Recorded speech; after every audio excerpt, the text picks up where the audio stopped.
Buongiorno, ben ritrovati. La diretta come sempre parte alle 12, saremo insieme fino alle 14:30 con l'informazione, tutte le notizie che arrivano dal Veneto, la diretta alle 12:30 dall'unità di crisi di Marghera per ascoltare i nuovi dati sui contagi, su terapie intensive e ricoveri che verranno dati come sempre dal Presidente Luca Zaia insieme all'assessore alla sanità Manuela Lanzarin. Allora, la notizia di oggi: a livello nazionale l'indice RT scende allo 0,87 e oggi venerdì è anche la giornata in cui vengono definiti con un'ordinanza del Ministero della Salute i colori delle regioni. Allora, sicuramente il Veneto andrà in zona gialla e quindi le tanto paventate aperture, quelle di lunedì 26 aprile, verranno confermate. Quello che vi possiamo dire per ora, anche se ancora il Ministero non si è espresso, è che la Sardegna rimarrà una regione ancora in zona rossa, mentre in arancione dovrebbero andare Basilicata, Calabria, Val d'Aosta e Sicilia. Buona parte del nord diventerà giallo. Allora, io saluto subito i nostri ospiti: Gianangelo Bellati, presidente di Longarone Fiere, la più grande, il più grande polo fieristico delle Dolomiti, e Matteo Toniolo dell'Appe di Padova, rappresenta i pubblici esercizi che gravitano nella provincia di Padova, ma insomma non solo. Attraverso le sue parole cercheremo di capire come stanno vivendo questo countdown prima delle aperture tutti i pubblici esercizi. Buongiorno, grazie per essere collegati con noi. Buongiorno. Buongiorno. Allora, mi sentite tutti? Sì, allora io partirei. Gianangelo Bellati, a giugno, questo è quello che ci dice il decreto, ripartono le fiere, convegni e congressi un po' più avanti, ma le fiere, se non sbaglio, si parte con giugno. La data vi soddisfa e come vi state preparando a questa ripartenza dopo più di un anno? Ma diciamo che noi siamo stati molto scioccati lo scorso ottobre, perché lo scorso ottobre, se vi ricordate, era stato detto che le fiere si potevano fare. Noi all'inizio del mese ci eravamo attrezzati per Arredamont, che è una delle fiere più importanti per noi, con tutti i parametri, i protocolli di sicurezza. Figuratevi, avevamo anche comprato la moquette antibatterica, più tutti i sistemi di sanificazione, controllo poi delle entrate, garanzia della distanza tra le persone. Diciamo che le fiere sono strutturate bene e hanno modo di garantire protocolli di sicurezza molto forti. Poi all'improvviso, dopo 10-15 giorni dal decreto che ci dava la possibilità a fine mese di fare la fiera, dopo aver investito tutti i soldi per organizzare la fiera, perché vuol dire allestimenti, spese di promozione e quant'altro, ci è stato detto che non era possibile. Ora, riaprire le fiere a metà giugno, diciamo sì, è un po' un palliativo, perché in realtà le fiere non si fanno durante il periodo estivo, sì, si fanno soprattutto fuori dell'estate. Ecco, come si usa dire, il periodo estivo è più per le sagre, mentre un pochino meno per le fiere. Quindi in realtà il settore ha avuto grandissimi danni, sta continuando ad avere danni, perché è un settore che è stato bloccato non al 70, 80, al 100%, e quindi questo è un problema molto grave. Come siete stati ristorati? Ecco, su questo punto devo dire che soprattutto adesso col nuovo governo, ma anche nella fase finale del precedente governo, noi abbiamo avuto una attenzione che era però molto difficile da soddisfare, nel senso che c'erano delle condizioni per avere dei finanziamenti a fondo perduto, perché lei capisce, i prestiti servono a poco, qui bisogna avere il fondo perduto, che erano difficili da soddisfare da tutte le fiere. Ma siccome la nostra è una piccola fiera, ma è anche internazionale, ma è anche una fiera molto di settore, noi siamo riusciti ad accedere a questi finanziamenti a fondo perduto. E quindi devo dire che almeno per noi, non so per quante altre fiere, anche se noi siamo in un'associazione nazionale, noi addirittura riusciamo ad avere quasi sicuramente il bilancio in pareggio quando sarà qui a giugno. Quindi lo Stato è intervenuto con interventi piuttosto mirati che possono permettere di bilanciare comunque le perdite che abbiamo avuto sull'anno precedente. anche perché noi abbiamo un anno diverso, termina il 30 di giugno e non al 31 di dicembre l'anno di bilancio, quindi abbiamo avuto dei ristori. Allora, senta, noi mentre lei parlava abbiamo fatto vedere ai telespettatori delle immagini di Agrimont, poi insomma voi avete anche la storica fiera del gelato a Redamonte, insomma avete delle fiere, come giustamente ha detto lei, internazionali. Allora, a metà giugno con che cosa partirete? A metà giugno partiremo solamente con Arte in Fiera, che è una manifestazione alla quale io ho voluto dare sempre più peso, sempre più importanza, perché tutti i settori vanno bene, produttivi, ma dobbiamo considerare anche il settore produttivo, quella della cultura, quello dell'arte. Beh, io poi sono anche veneziano, per cui so bene che cosa vuol dire il settore dell'arte e della cultura, la Biennale e quant'altro, anche come soggetti, come attori per produrre, diciamo, del reddito, per produrre ricchezza, perché poi le fiere hanno anche un grande fattore moltiplicativo di ricchezza. Se noi investiamo 100 euro su qualche cosa, su una fiera, alla fine nel territorio ne arrivano 1000, per cui c'è un fattore di produzione da 1 a 10. Faremo Arte in Fiera, non possiamo fare altro in quel periodo lì, a meno che non riusciamo ad avere finanziato un progetto, in questo caso dal MIBACT, dal Ministero dei Beni Culturali, che avevamo proprio chiesto un finanziamento per fare una manifestazione a favore del gelato e comunque anche per favorire la cultura e questa manifestazione che noi chiamiamo Arte in Fiera, che si snoda fra Longarone, Cortina, Venezia e Treviso. Senta, fino a che punto potrete diciamo, fare variazioni sul tema? Ad esempio, il mese potrebbe essere un mese caldo, quindi si potrebbe tenere aperto come deroga, diciamo, la fiera anche fino alle 10 di sera, permettendo magari alle persone di poter usufruire del paesaggio montano e poi magari nel pomeriggio e verso sera andare a visitare la fiera. Lei ritiene che vi potrete aggiustare anche in questo senso?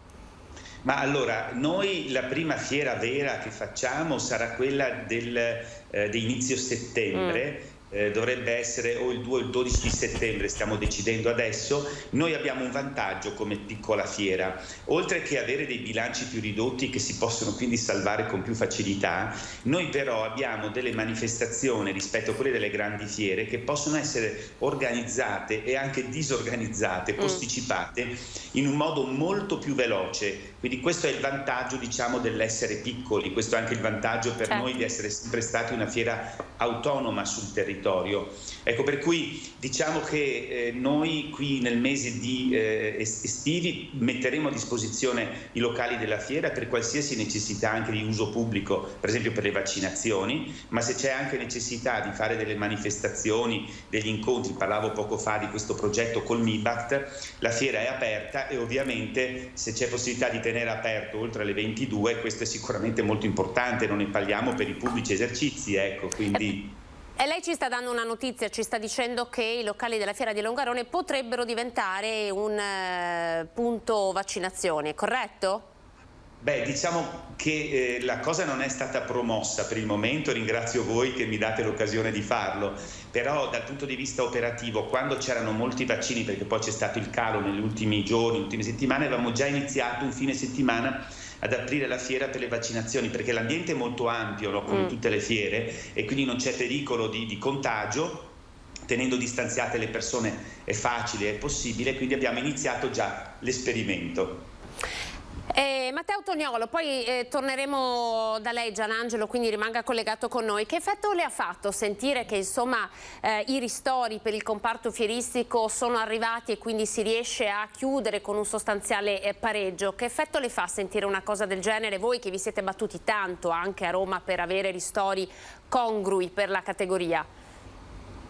Sicuramente rabbia, perché per noi i ristori sono qualcosa di inesistente, dato che altro che bilancio in pareggio, noi siamo stati ristorati con percentuali tra il 4-5%, il che vuol dire nulla. Il bilancio in pareggio per noi è un sogno che non si avvererà sicuramente.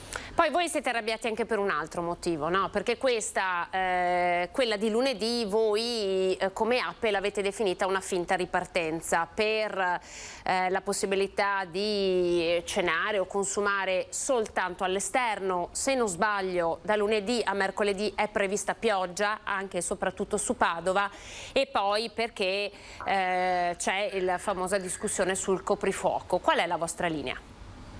Beh, la nostra linea è di comprendere chi ha fatto queste scelte, perché tutto ciò che riguarda il Nord Italia significa che non è una ripartenza, è una farsa.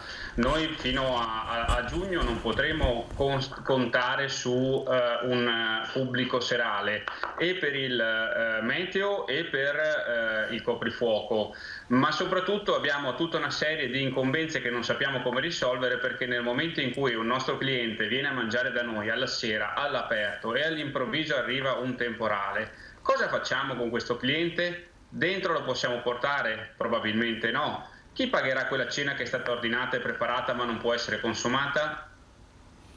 Allora adesso le facciamo vedere il servizio realizzato dalla redazione di Venezia, baristi e ristoratori. La nostra Anna Maria Parisi è andata un po' in loco per parlare con chi si sta preparando a questa ripartenza. Sentite che cosa ci hanno raccontato e poi ovviamente commenteremo insieme.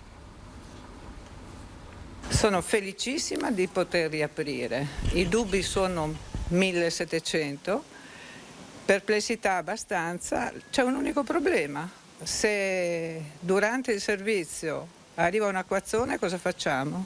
Gli portiamo un asciugamano?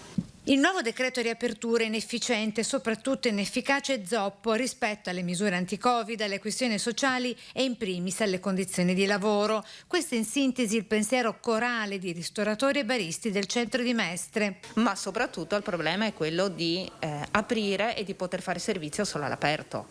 Se piove, cosa facciamo? Ogni giorno guardiamo il cielo e decidiamo se aprire o non aprire? Schegge contraddittorie di vita quotidiana chiaramente visibili qui nel contesto della ristorazione. C'è chi, avendo il plateatico, ha già apparecchiato il locale, posizionando sedie, tavoli, tavolini, ombrelloni e gel, e chi, all'opposto, tiene ancora il tutto incatenato e coperto, sebbene già all'esterno del locale. Abituati, dicono, ad imprevisti prevedibili. Diciamo che l'anno scorso ci hanno fatto riaprire il 18 maggio, adesso ci fanno riaprire 20 giorni prima, però l'anno scorso ci hanno dato la possibilità di portare dentro la gente. Allora, ci diano delle regole dure, mi va bene il coprifuoco, ma ci diano la possibilità che in caso di pioggia possiamo portarli dentro. Decreto, è il caso di dire, dal clima preoccupante. Appunto, se dovesse piovere cosa succede? Li mandiamo a casa con i piatti in mano? Gli facciamo metà conto, è un grave problema che nessuno al momento sa risolvere. Funambolica poi la situazione per chi il plateatico proprio non ce l'ha. Questa possibilità che danno di riapertura con tavoli all'esterno purtroppo noi non ne possiamo usufruire, perché tavoli all'esterno non ne abbiamo. Domenico ha rilevato quello che ora è il suo bar a settembre 2019, ovvero pochi mesi prima dell'arrivo della crisi pandemica, ed ora sarà nuovamente costretto all'apertura per il solo asporto. Ci sono stati giorni che abbiamo incassato, non mi vergogno di dirle, 25 euro. Allora Toniolo, che si fa? Si guarda il cielo e si decide giorno per giorno se aprire o meno? Che cosa fanno baristi e ristoratori di Padova? Ci ha parlato? Sì, ci ha parlato e lunedì ci troverete lungo le strade di Padova a protestare per far comprendere che questo decreto è una idiozia sostanzialmente, non tiene conto di quelle che sono le esigenze vere, ma soprattutto il rischio fondato è quello che lunedì troveremo tutti i bar delle piazze pieni di gente, perché è chiaro che alle 4, 5, 6 del pomeriggio si può cominciare a fare un aperitivo essendo in zona gialla. E poi, dato che la previsione del tempo è brutta, magari si troveranno tutte le persone a casa di qualche privato con la mascherina saltata via al 30° secondo, e tra 15 giorni poi ne riparliamo a livello di contagi. Senta Bellatti, ma a proposito di consumazione, quando si entrerà in fiera si potrà solo visionare, quindi fare da spettatori, o lei ritiene che il classico servizio anche di consumazione, ristorazione, bar, che di solito era previsto all'interno delle fiere, sarà consentito, visto che in questo caso non siamo all'aperto e per consumare bisogna togliere la mascherina. Voi avete avuto qualche anticipazione su questo? Cioè si aprirà, allora, ma come? Anticipazioni non le abbiamo avute nel dettaglio ancora. Devo dire questo, il settore, quando si parlava poco fa, no, del settore fieristico come uno dei più colpiti, effettivamente è un settore che è stato, diciamo, massacrato dal Covid, perché la riduzione è stata del 100%. Qual è la differenza, e arrivo poi alla risposta della domanda, con gli esercenti e con quello che dice la totale solidarietà al Presidente Toniolo? È che nel caso di alcune fiere, non di tutte, perché bisognava rispettare dei parametri difficilissimi, siamo riusciti ad avere dei ristori importanti, ma il blocco delle attività è stato del 100%. Nel settore invece degli esercenti è in una situazione in cui, da quello che io so, ma lo sa meglio sicuramente Toniolo, i ristori sono troppo bassi rispetto a quello che è il danno subito, e quindi si trovano in una difficoltà estrema. Questa difficoltà estrema dovrà per forza portare ad una modifica del decreto e a tenere conto delle esigenze, delle difficoltà, delle impossibilità che sono state enunciate negli interventi che mi hanno preceduto, perché altrimenti è vero, se tu non dai dei ristori sufficienti e impedisci alla gente di lavorare, questo vuol dire condannare decine di migliaia di persone a non pagare le bollette, a non riuscire ad avere il minimo per vivere, il minimo per poter sopravvivere. Pensiamo a tutti poi i collaboratori, i dipendenti, perché ci sono gli esercenti, ma ci sono anche tutte le persone che ci lavorano assieme. Quindi io credo che per quanto riguarda le fiere, ma anche per quanto riguarda gli esercenti, ci sarà per forza, non può andare avanti così, la possibilità di offrire da mangiare e da bere negli spazi interni. Non può essere come è in questo momento il decreto, perché è impossibile andare avanti in questo modo. Ecco, Matteo Toniolo, voi siete stati a Roma con il direttivo, è arrivato all'Aimo, ha parlato sul palco, e ora farete lobby in quale direzione? Ma la direzione è quella del buon senso, semplicemente in questa maniera non possiamo campare, ma non possiamo neanche trovarci in una situazione in cui ci dicono: siccome siete aperti, perché aperti non siamo, siccome siete aperti non vi ristoriamo nella maniera ridicola come è successo fino ad ora. Questa è la direzione in cui vogliamo andare, a far capire che anche con i ristoranti chiusi il Covid è avanzato. Come è stato strutturato il decreto adesso significa andare a dare la possibilità a quei locali, che in realtà sono coloro che sono accentratori di assembramenti, lasciando invece chiusi, perché in effetti è chiusura dei locali al nord Italia, quelli che invece potevano controllare il distanziamento e riuscire a avere una socialità sana, protetta, e invece questa cosa la ritroveremo a casa delle persone e nei bar dello spritz. Questo è il tema. Grazie a Gianangelo Bellati, grazie a Matteo Toniolo per questa chiacchierata. Ovviamente cercheremo di capire, perché insomma sappiamo che anche il presidente Zaia, il Veneto, ma insomma anche le altre regioni, con Federica, presidente della conferenza delle regioni, ha chiaramente espresso la sua contrarietà ad alcuni dettagli di questo decreto, e insomma vedremo se anche le regioni riusciranno a fare, tra virgolette, lobby in questo senso e cambiare alcuni dettami. Grazie per essere stati in nostra compagnia, buona giornata e buon lavoro. Grazie a voi. Grazie a voi. Allora, noi abbiamo già collegata la dottoressa Daniela Toderini da Padova, medico di medicina generale, divenuta famosa a livello, direi, nazionale, dottoressa, mi permetto di dirlo, perché caso unico, lei ha chiesto la disponibilità ad un padre parroco di poter entrare in chiesa per vaccinare tutti i suoi assistiti. Lei la vaccinazione la farà sabato. Innanzitutto le chiedo come le è venuta questa idea, dopo faremo anche vedere il servizio che la redazione ha realizzato. Buongiorno dottoressa. Buongiorno intanto e grazie. L'idea, diciamo che più che altro era stata una necessità. Non avevo degli spazi in ambulatorio adeguati a questo tipo di vaccinazione, che è un pochino più problematica rispetto a quella dell'influenza, perché richiede dei consensi, una comunicazione diversa, dei tempi di attesa dopo la vaccinazione. E occorrono spazi ampi anche per rispettare le distanze, e quindi è piuttosto complicato trovarli. Siccome faccio parte del comitato della Chiesa che per la pulizia e per diciamo igienizzazione, per tenere appunto perché potesse essere adatta a questo periodo difficile anche la fruizione della Chiesa in epoca Covid, mi sono resa conto che quella nostra chiesa ad aula poteva essere adeguata anche per me. Quindi l'ho chiesta al parroco e che immediatamente me l'ha concessa, ovviamente dopo averlo chiesto al vescovo. Allora, come si organizzerà? Perché la vaccinazione richiede una fase, lei diceva l'anamnesi, di fatto io l'ho già fatta perché i pazienti sono i miei, li conosco e questo è una grandissima intuizione, no? Certo, in pratica io non sarò un centro vaccinale, io sono un medico di medicina generale che vaccina i suoi pazienti. Come verrà fatto? In pratica semplicemente verranno invitati in chiesa, appunto in questa aula, chiesa aula, e l'anamnesi è già stata eseguita prima in ambulatorio, quindi verrà sottoposto il consenso informato, anche diciamo, le notizie sui vari vaccini, cioè i pazienti sanno già che vaccini avranno e hanno potuto chiedere anche tutto quello che volevano, perché io ho cominciato a chiamarli già la settimana scorsa, quindi potevano pensarci, richiamare, chiedere informazioni, eccetera. Quindi verranno condotti al loro posto, che sarà numerato al posto, distanziati, e dovranno firmare il consenso. Poi verranno vaccinati e aspetteranno i canonici 15-20 minuti per vedere che non ci siano effetti collaterali. E poi se ne andranno.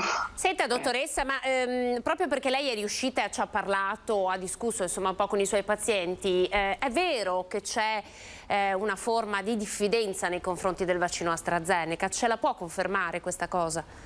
Sì, è vera questa diffidenza ed è una diffidenza, loro stessi mi dicono che è istintiva, non razionale, in quanto si rendono perfettamente conto che i rischi sono estremamente bassi rispetto a qualunque altro rischio, anche per esempio per andare per strada, così normalmente. Però appunto c'è questa po' di diffidenza. Devo dire però che se si dà il tempo sufficiente di pensare e di abituarsi all'idea, i pazienti di solito accettano. Allora, senta dottoressa, io devo andare in pubblicità, però le chiedo cortesemente, magari in questi 3-4 minuti lei può continuare a fare, io so che lei insomma è una dottoressa multitasking, può continuare a fare le sue cose, però se ci vediamo tra pochi minuti di nuovo qui in diretta, quindi rimanga collegata, volevo farle un'altra domanda proprio sui medici di medicina generale, e secondo lei qual è diciamo il giusto corso, le giuste linee guida che figure come la sua devono riuscire a tenere per mantenere in piedi il sistema, che è un sistema estremamente fragile, ma voi siete un anello importantissimo della catena. Quindi se ci attende rimanga collegata, tra pochissimo torniamo da lei.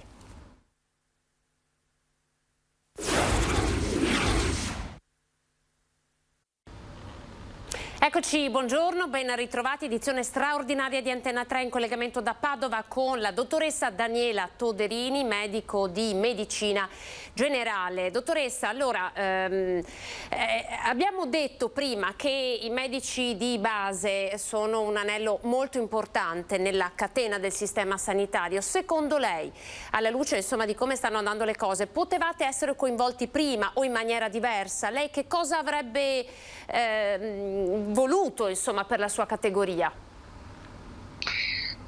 Io avrei voluto essere coinvolta prima. Mi rendo anche conto che questa campagna è stata una specie di tsunami che si è abbattuto addosso a tutto, al sistema, quindi la difficoltà di organizzare degli eventi di questo tipo di vaccinazione di massa, io mi rendo conto, sono veramente estreme. Però è un peccato non sfruttare una presenza sul territorio come quella della medicina generale. Tutto qui. Dottoressa, è arrivato il presidente Luca Zaia. Dottoressa, dobbiamo dare la linea a Marghera. Io la ringrazio e le nostre telecamere saranno sabato a seguire la sua vaccinazione, perché davvero potrebbe essere un esempio per tanti altri. Grazie a Daniela Toderini per essere stata con noi. Buona giornata. Arrivederci, grazie.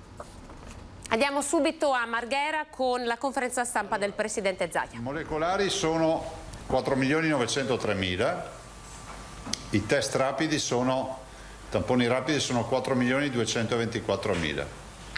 In totale sono 9.128.000 tamponi fatti. Positivi delle ultime 24 ore 1.035. Bravo, stacca la spina. Grazie.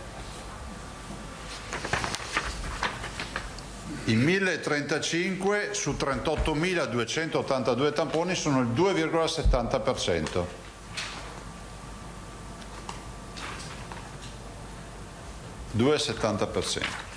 Positivi dall'inizio dell'infezione sono 406.000. Attualmente positivi 23.307.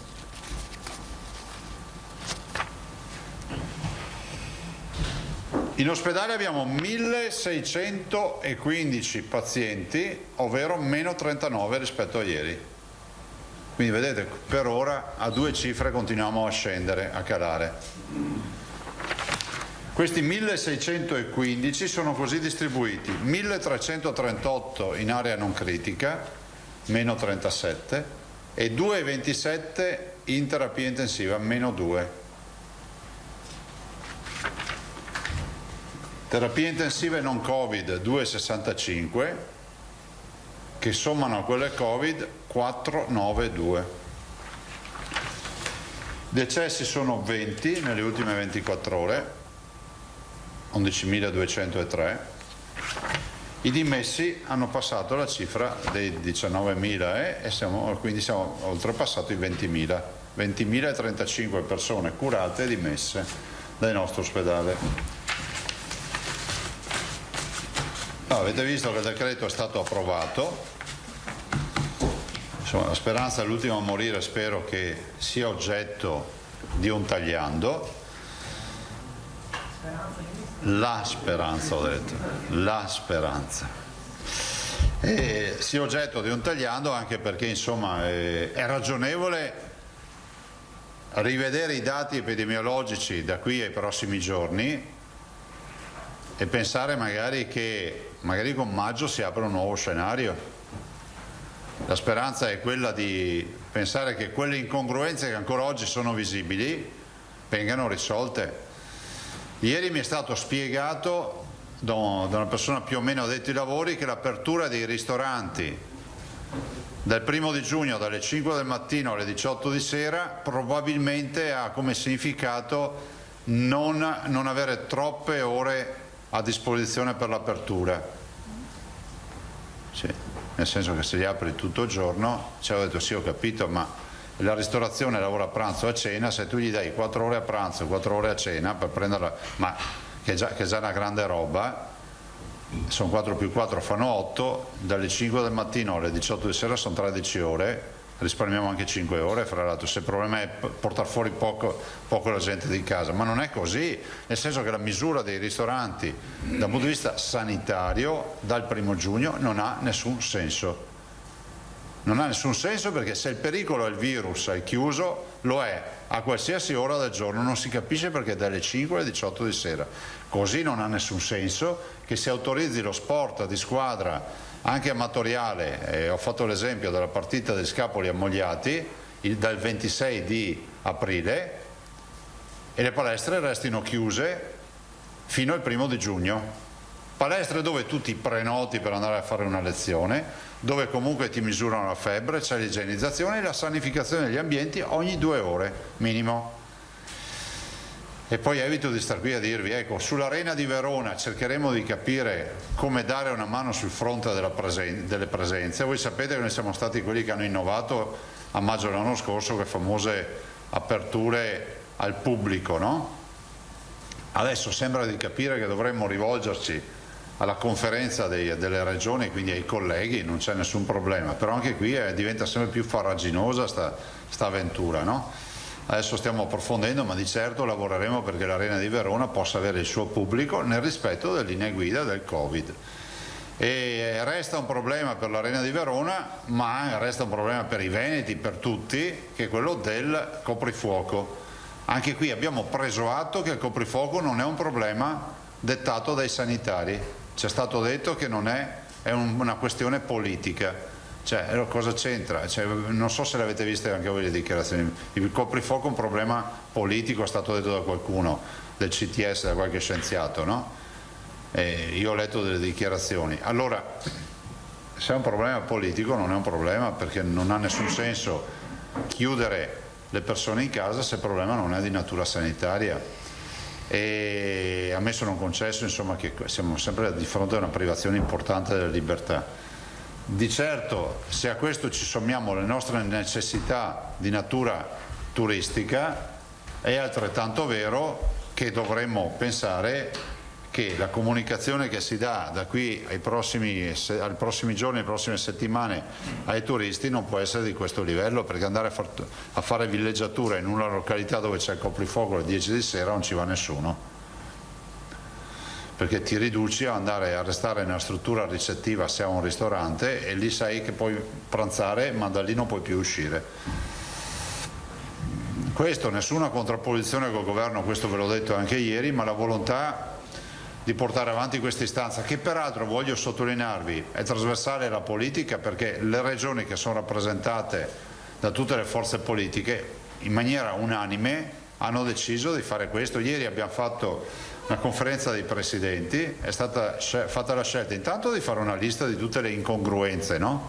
Ve ne ho citate un paio io all'inizio, e poi, non lo nego, su mia richiesta, di allegare tutte le linee guida, perché ci siamo anche resi conto che è passata in sordina l'idea che i governatori con i servizi della prevenzione hanno comunque preparato le linee guida, sempre nell'ottica della leale collaborazione e non contro il governo, ma a favore di qualsiasi governo. Noi l'abbiamo sempre dimostrato nei confronti di chiunque.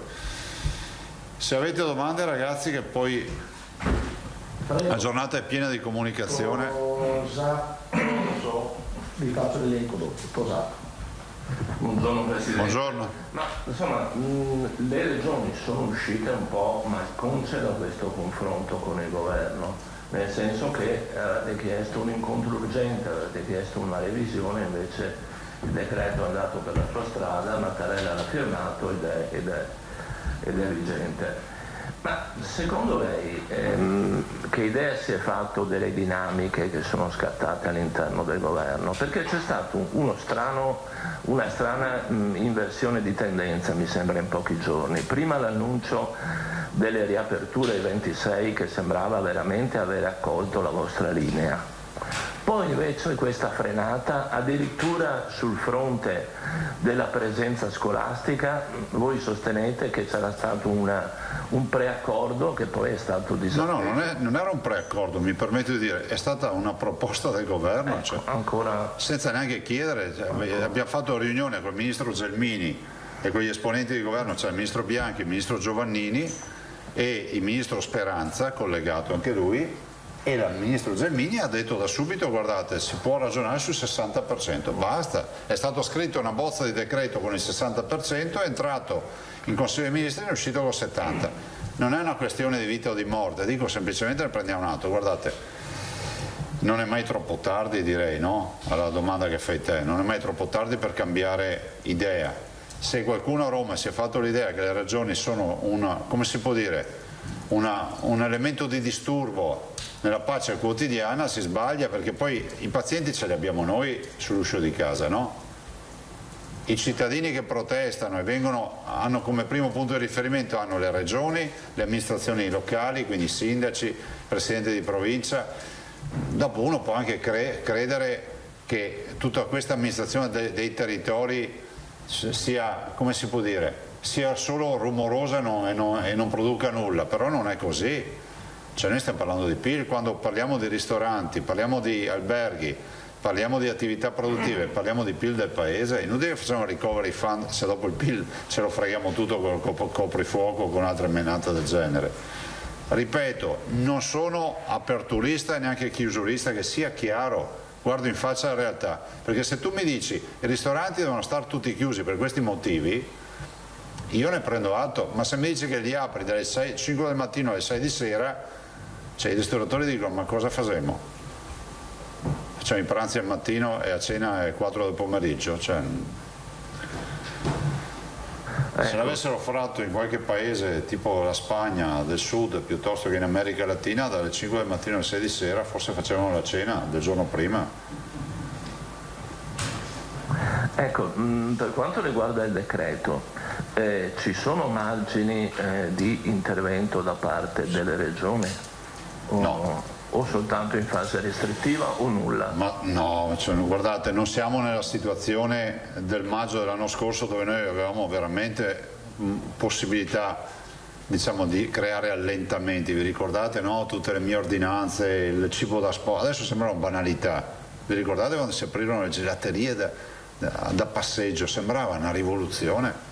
Adesso io a volte passo davanti alle vetrine e dico: guarda, cioè, se penso a cosa è successo un anno fa semplicemente per vendere un cono gelato. Quindi io dico no, non abbiamo tutte queste possibilità, assolutamente no, però guarda, io considero il Presidente Draghi persona per bene e di buon senso, saprà affrontare anche questa fase. Vorrei considerarlo, come si può dire, questo decreto vorrei considerarlo una fase di assestamento, ma non un assestamento avvenuto. Allora, abbiamo capito tutti che sono stati abbandonati di PCM, quindi viene meno anche la possibilità di impugnativa, no, se ci pensate, anche da parte del singolo cittadino. Cioè, non sto dicendo che andava impugnato, sto dicendo che è uno strumento giuridico nuovo per la dinamica del Covid. Noi siamo sempre ecco, abbiamo anche capito che il decreto va a morire prima della sua conversione e quindi prima che uno si converta si può modificare un po' il tiro, no? Magari ci sarà un altro decreto, io spero vivamente che ci sia un decreto correttivo, se vi interessa qual è la mia posizione. L'auspicio è che arrivi un decreto correttivo che non è una missione di colpa, perché va anche apprezzato che si è deciso di aprire. Va apprezzato che si è buttato il cuore oltre l'ostacolo, per il 26 aprile è comunque una data precoce rispetto ai discorsi che sentivamo, e quindi immagino che si possa buttare ancora un po' il cuore oltre l'ostacolo e dire: magari del 1° maggio vediamo di riprendere in mano questa situazione e capire se possiamo ricalibrarla. Poi il virus c'è, ci sono delle comunità che ce l'hanno male in più evidente. Ho visto delle cartine avete proiettato voi oggi, non so se sia vera, che rosso resta solo la Sardegna, mi sembra di aver capito, no? Ecco, sì, a questo proposito ha avuto comunicazione del giallo ufficiale? Noi guardate, adesso magari sarò smentito, ma questi numeri lasciarci. Lo diamo per scontato, insomma. Ecco. Beh, sentite, abbiamo numeri sia sul coefficiente di riempimento che sull'RCT che sull'incidenza da giallo. I cittadini dicono, solita frase che dicono: non è un gioco a premi, cerchiamo di giocarcela bene sta fase che non durerà tanto. Cioè, noi dobbiamo fare in modo di arrivare a metà fine maggio. Metà fine maggio, se riusciamo a svuotare gli ospedali, ad avere dei risultati, dopodiché arriviamo in soccorso con i vaccini, perché poi vedrete il piano, è un piano prudenziale, ma io considero anche per certi aspetti, insomma, permette di dire che prima dell'estate riusciamo a mettere in sicurezza quelli che assolutamente devono essere messi in sicurezza. E poi insomma andremo a vaccinare anche i sedicenni, diremo quando, però insomma sapendo che i sedicenni non rischiano quello che rischia un over 70 o un over 80. Grazie. Allora, una domanda solo oggi. Beh, erano 3. Erano 3 mascherate. Vabbè, 3 mascherate in una. Sono piccoli giochi di prestigio. Quindi tu mi hai fatto 3 domande e non mi sono accorto. Infatti mi sembrava di non aver fatto 3 risposte. È un brutto segnale questo. Se diventa vecchio tutti e due. Allora, secondo il mio giro, quello che ho percepito era Pettenò, Ranzan, Bonet, Guidone e Pittarello, corretto? E Moscati, vedo. Bene, Pettenò. Buongiorno Presidente. Buongiorno. Torno sulla riaperture possibili. Ma avete previsto c'è un incontro previsto con il governo d'ora che è stato approvato il decreto o no? Al momento no, non potrei essere anche impreciso perché non ho sentito i colleghi questa mattina, ma sicuramente ci sarà un incontro, dovremmo incontrare il governo, anche perché c'è in piedi anche tutta la partita del Recovery Fund, cioè, quindi noi incontri col governo ne faremo e immagino che il ministro Gelmini creerà i presupposti perché si possa parlare di questo. Per me è fondamentale che ci sia un decreto correttivo, prima o poi. Decreto correttivo, cosa vuol dire secondo lei in termini di tempo rispetto al decreto attuale? Cosa chiedete? Cosa chiederei in specifico? Io direi che non è una missione di colpa da parte del governo, è la volontà di vedere che dopo una settimana, 10 giorni, la situazione epidemiologica magari ha avuto un'evoluzione tale per cui puoi aggiustare il tiro rispetto a scelte che hai fatto prima. Ecco, se vogliamo dirla fino in fondo, in questo decreto forse manca una parte fondamentale, io non l'ho vista, magari mi è sfuggita, che è quella della possibilità di fare il tagliando, no? Come ce l'aveva l'altro decreto. Ma comunque si può fare comunque un tagliando, non serve che sia scritto in un decreto. Un tagliando che permetta perciò le riaperture... Di aggiustare il tiro rispetto alle aperture, di aggiustare il tiro anche rispetto a una perequazione sociale, no? Perché ripeto, se tu puoi fare la partita di calcio amatoriale il 26 aprile non capiamo perché tu non possa aprire una palestra prima del 1° giugno. Per quanto riguarda le scuole invece adesso le regioni potrebbero avere, almeno così si è inteso da quanto ha detto la ministra Gelmini, avere un loro margine di decisione. Su questo il Veneto cosa fa? No?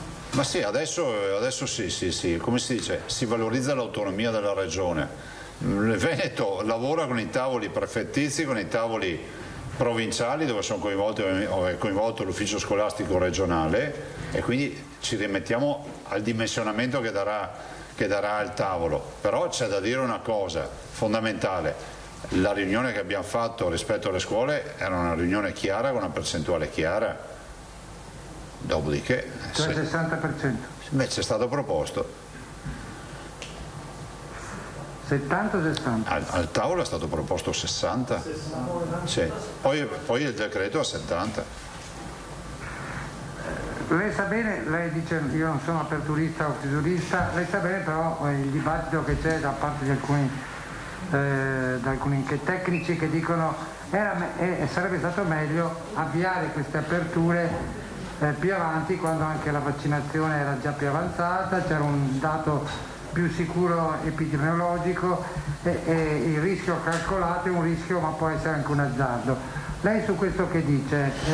È un rischio calcolato o è un po' un azzardo questo avvio adesso dalla prossima settimana? Beh, io dico semplicemente che noi dobbiamo guardare in faccia la realtà, dobbiamo capire che ormai la situazione è colma dal punto di vista economico e anche psicologico nella comunità. C'è ancora emergenza sanitaria, ci portiamo del rischio in pancia e di certo ci sono degli scienziati che ci dicono che è esagerato quello che si è scelto di fare, ma è altrettanto vero che ci sono anche i più realisti del re che dicono che se chiudiamo in casa i cittadini finché il virus non sarà scomparso sarebbe meglio ancora. Quindi in mezzo a tante posizioni poi c'è chi governa che deve cercare di trovare una posizione di equilibrio. Se io avessi ascoltato pedissequamente tutto quello che è stato detto in questi 14 mesi sul Covid, sarei come un criceto nella ruota, sarei ancora lì a girare. Cioè, io sono partito con un'informazione: non usate le mascherine perché non servono a niente, vi ricordo solo questo. Adesso sono tutti bravi a dire ma l'aveva detto lui, non io. Sì, ho capito, ma tu che sei scienziato che lo sentivi dire, perché non dicevi il contrario? Adesso fanno anche i distinguo. Perciò in ogni caso d'accordo sulla scelta del governo di mediare, però lei dice che bisogna rimettere a posto alcuni aspetti. Ma ci vuole prudenza e deve essere estrema la prudenza, non bisogna abbassare la guardia, si affronta con gradualità e buonsenso le aperture, ovviamente tarando e controllando sempre i dati epidemiologici. Noi abbiamo dei dati che non sono solo l'ospedale, ma sono anche il contact tracing, quindi l'incidenza che abbiamo su 10.000 abitanti di positività e l'RCT ovviamente. Grazie. Prego. Del resto vorrei ricordare che se non avessimo, che è esattamente quello che abbiamo fatto a maggio dell'anno scorso con un lockdown alle spalle, Se avessimo applicato le teorie che sentiamo oggi, che abbiamo sentito anche a maggio dell'anno scorso, vi ricordo, internet è una grande roba, andate a cercarle, non avremmo mai aperto a maggio dell'anno scorso, invece abbiamo aperto le spiagge, abbiamo fatto una stagione e vi ripeto, vi porto anche i dati epidemiologici per giorno, per mese dell'estate, così vedrete quante persone avevamo in ospedale, quanti decessi abbiamo avuto e tutto, perché non possiamo fare dar vita a leggende metropolitane su questo. La scorsa estate non è stata l'estate del caos sanitario,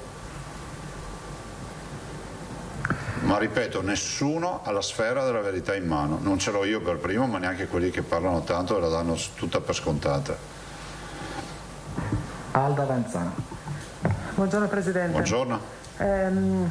Di solito sono sintetica nelle domande, questa volta gliela faccio con una premessa un po' più lunga. Prego. Perché gradirei una risposta, se non è possibile in questa sede, informatevi con i vostri tecnici, ma averla puntuale, anche perché continuiamo a ricevere segnalazioni puntuali, precise, eccetera, ma secondo me il problema è generale. Allora, il commissario per l'emergenza generale Figliuolo dà una lista di priorità in merito alle vaccinazioni e la dottoressa Francesca Russo, direttore del settore prevenzione della Regione Veneto, ripropone questa lista di priorità in una circolare della scorsa settimana. Cosa dicono queste priorità? Ovviamente vaccini permettendo, e questo lo diciamo sempre. Over 80, persone con elevata fragilità contenute in specifiche categorie, quindi bisogna andarsi a vedere le categorie 1, tabella 1, tabella 2, eccetera, eccetera. Familiari conviventi, caregiver, tutori affidatari, persone di età compresa tra i 70 e i 79 anni e a seguire quelle di età compresa tra i 60 e i 69 e a seguire tutte le altre di cui immagino ci parlerà l'ingegner Fattori con il suo tabellone. Allora, nelle US in maniera sparsa alcune hanno già aperto gli over 70, altre hanno aperto a singhiozzo i conviventi e i cosiddetti accompagnatori. Alcune accompagnatori degli over 70. Allora, quello che le chiedo è possibile, la cosa è molto tecnica, per cui a me va bene anche una scheda tecnica. Avere una scheda puntuale, certo, per capire se la priorità è quella fissata da generale Figliuolo e la Russo nell'ordine così come è elencato, o se invece, come pare di capire, prevale la fascia di età, e cioè prima faccio gli over 80 e anche i settantenni tra gli accompagnatori, i conviventi eccetera, e poi passo di gradino. Secondo me, siccome continuiamo a ricevere, ma non perché riceviamo segnalazioni, perché è un'informazione che deve essere corretta. La facciamo avere, ma anticipo già una cosa fondamentale, che noi siamo anche in grado di dare assieme a questa scheda una tabella anche con le percentuali di avvenuta vaccinazione di tutte le categorie che hai citato. Il problema è che abbiamo un target che è quello più colpito dal virus, che è quello dell'anziano, no? Perché se stessimo parlando della categoria 50-59 state pur tranquilli che avremo meno preoccupazione. E ovviamente parallelamente facciamo anche gli altri, quindi vedrete nella tabella quanti fragili abbiamo fatto ad oggi, perché immagino che poi la segnalazione venga dal fragile, venga dall'accompagnatore eccetera, limitatamente alla disponibilità di vaccini che abbiamo. Ma è per capire se c'è una, scusi, se c'è una indicazione. C'è un'indicazione di far... Lei ieri diceva, per noi non apriamo quei 60 anni come fa il Lazio, perché andiamo avanti con fascia. Noi dobbiamo mettere in sicurezza gli anziani. Quindi quello che cerco di capire, che cerchiamo di capire, è l'indicazione è anagrafica anche per le categorie dei fragili, degli accompagnatori, non dei fragili, scusi, degli accompagnatori, dei familiari, dei conviventi? No, i conviventi... A me basta una cosa chiara oggi. Ad esempio, nell'accompagnatore dell'over 70-79, che può prenotarsi peraltro con la scheda aggiornata, dice sono accompagnato, deve avere più di 70 anni. Nel senso... Ma nei disabili no? Sì, no, nei disabili no, assolutamente no. Questo mi chiedo. Sì, vabbè, vediamo di preparare, magari chiamiamo la dottoressa Russo e possiamo anche fare una roba molto più... Facciamola tipo lunedì, martedì. No, oggi. Ah, oggi la volete? Boh, perfetto. No, scusami, se devo invitare la Russo non posso invitarla oggi. No, ma se è possibile avere intanto una risposta schematica, dopodiché te la facciamo avere. Potremo fare avere te la facciamo anche un colloquio. Tutti, sì, boh. sì, effettivamente, scusate, c'è questo problema del fatto che le USL non stanno seguendo lo stesso ordine di vaccinazione, quindi noi siamo chiamati da gente che dice però mio cugino sta a Vicenza, allora lì sono già partiti. Tra l'altro non so se è stato chiarito ieri perché scusate non c'ero, ma la questione di Padova che non vaccina i fragili. È aperta? Da ieri no, è aperta da ieri? Sì. Quelli qua che sono delle classi dal 1951, 52, eccetera. Cioè quindi Padova ha iniziato a vaccinare i fragili e vulnerabili? Sì, quelli che avevano i famosi, che c'era il blocco, se vi ricordate, 1951. Da ieri c'era nel sito. Over e under 70 sì, vaccinano tutti. Ma scusi Assessore, è proprio per questo che vi stiamo facendo questa domanda, perché l'impressione era se è over 51 siamo sui 70enni. No, sotto anche. Ecco, quindi anche sotto. Vabbè, allora aspettiamo una risposta chiara, perché sennò non veramente non ne veniamo più fuori. Peraltro aggiungo segnalazioni che arrivano anche dalla stessa USA, per cui i genitori di figli disabili, alcuni sono stati vaccinati, alcuni altri no, e messi in lista di attesa, però non si sa quando. Però sui genitori, vi abbiamo già detto, i genitori, c'è dei bambini sotto i 16 anni che non possono essere vaccinati e loro hanno diritto alla vaccinazione perché così lo prevede. No, parlavo, il caso specifico che le dicevo era tutt'altro, cioè il figlio vaccinato, figlio e i genitori vaccinato, i genitori no. Che poi gli altri che riguardo, insomma. Sì, vorrei però sempre dire una cosa, perché è ovvio che da qui alla fine ci saranno sempre segnalazioni simili. Cioè, con la ristrettezza di fornitura dei vaccini, poi si fanno anche, come si può dire, delle scelte. Allora si vaccina il disabile, si vaccina l'over 70, e a chiunque, se io dessi in mano una scala fra virgolette di priorità, perché poi tutti hanno priorità, metti in sicurezza l'ultranziano, e il disabile, e il terzo è l'accompagnatore. Basta sapere che non hanno priorità, cioè che non possono farlo vicino al genitore. Ma infatti non prenotano vicino, nel senso che gli viene detto vi teniamo in lista e dopo vi prenoterete. Cioè, guardate che stiamo parlando di 4.900.000 persone da vaccinare, anzi meno, 4.200.000 per essere esatti, e le stiamo gestendo informaticamente, cioè non è che possiamo fare un abito sartoriale su ognuno. È solo per avere un'indicazione come chiede. Vi faccio un esempio. Scusa, vorrei finire, vi faccio un esempio, perché così ci capiamo, cioè non vorrei che passi l'idea che siamo dei quattro manigoldi. Cioè, se c'è, no, ma lo dico perché a volte viene anche, in questo paese dove il cittadino è stato educato a pensare che chi è dall'altra parte del banco sia sempre un lazzarone, allora vi faccio un esempio, c'è il disabile o il fragile e l'accompagnatore, no? Bene, non c'è una qualifica di accompagnatore a 360 gradi. Volete un esempio? Abbiamo aperto i fragili, diciamola fino in fondo. Abbiamo detto forzate il sistema. Ci siamo ritrovati che l'80% delle richieste di persone che non avevano titolo. Cioè, questo è il problema. Perché l'ipercolesterolemia, ve l'ho detto l'altro giorno, era diventata io sono fragile. L'obeso, fino a che punto sei non fragile fragile? Va fatta una classificazione rispetto ad alcune patologie.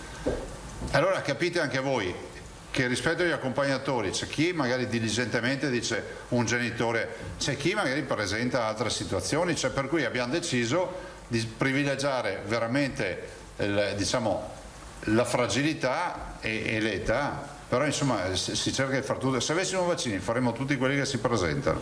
Prego, scusami Mauro. Marco. Era solo perché cioè, io registro una sorta di discrasia tra quello che ci diciamo noi qui come giornalisti che seguono la regione con lei l'assessore e poi quello che materialmente succede nei territori con le USL dove abbiamo feedback, cioè lo dico proprio per chiarezza per tutti, nel mentre che abbiamo avuto questo scambio di battute adesso, io ho ricevuto un messaggio che dice mio marito è vulnerabile a 58 anni ma ieri sera a Padova non si prenotava proprio niente. Saranno finiti i posti, cioè ragazzi. Il messaggio avevano aperto uno slot solo per disabili 104 non fragili. Cioè, ma i disabili 104 noi li dobbiamo fare, Infatti è per quello che state raccontando. Sì, però data la lista resta comunque che se il direttore di una ASL ha uno slot che magari si ritrova a avere dei Johnson & Johnson e non si possono utilizzare negli under 60, aprirà di più lista su, cioè O gli avanzano dei Moderna e dice beh allora cerco di aprire su un'altra categoria, visto considerato che gli over 60, gli over 70 sono già alto con la percentuale, anche questi sono aspetti, stamattina abbiamo discusso di questi aspetti. Dovete scusare, comunque noi oggi facciamo uno schema. Siamo in difficoltà anche noi rispetto a spiegare, perché ci rendiamo conto che, credo di interpretare anche il Presidente. Ma io ho approfittato. Sulle province ci sono situazioni diverse e quindi abbiamo i lettori da province diverse che ci segnalano problemi diversi. È logico, ma io ho approfittato anche della vostra domanda per far conoscere qual è per quanto possibile il nostro punto di vista. Mancano vaccini, ma tanti ne mancano. Bonnet, quindi posso considerarlo. No. Vai. C'è Alda forse ancora? C'è ancora Alda? Scusa, non è che poi vi siete sovrapposti? Bene, Domanda rapidissima, mi chiedono dalla redazione, dalla regia, su questo studio di Crisanti sul non l'ho visto.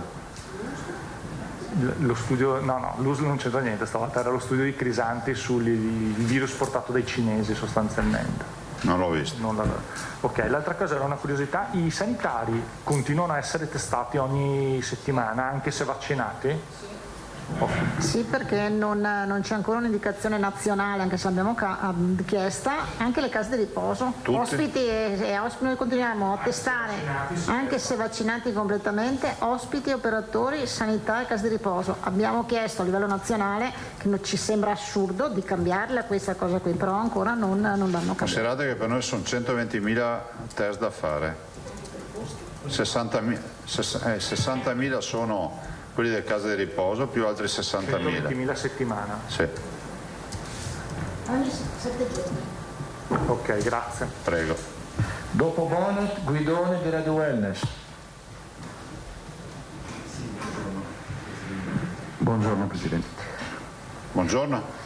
Io volevo un attimo tornare sul problema dei ristoratori che non hanno lo spazio per mettere i tavoli all'aperto nei centri storici soprattutto. Volevo capire se rimane un problema rispetto a quando ne abbiamo parlato una settimana fa, irrisolto, immutato, o se ci sono delle novità o ci possono essere realisticamente delle novità secondo lei?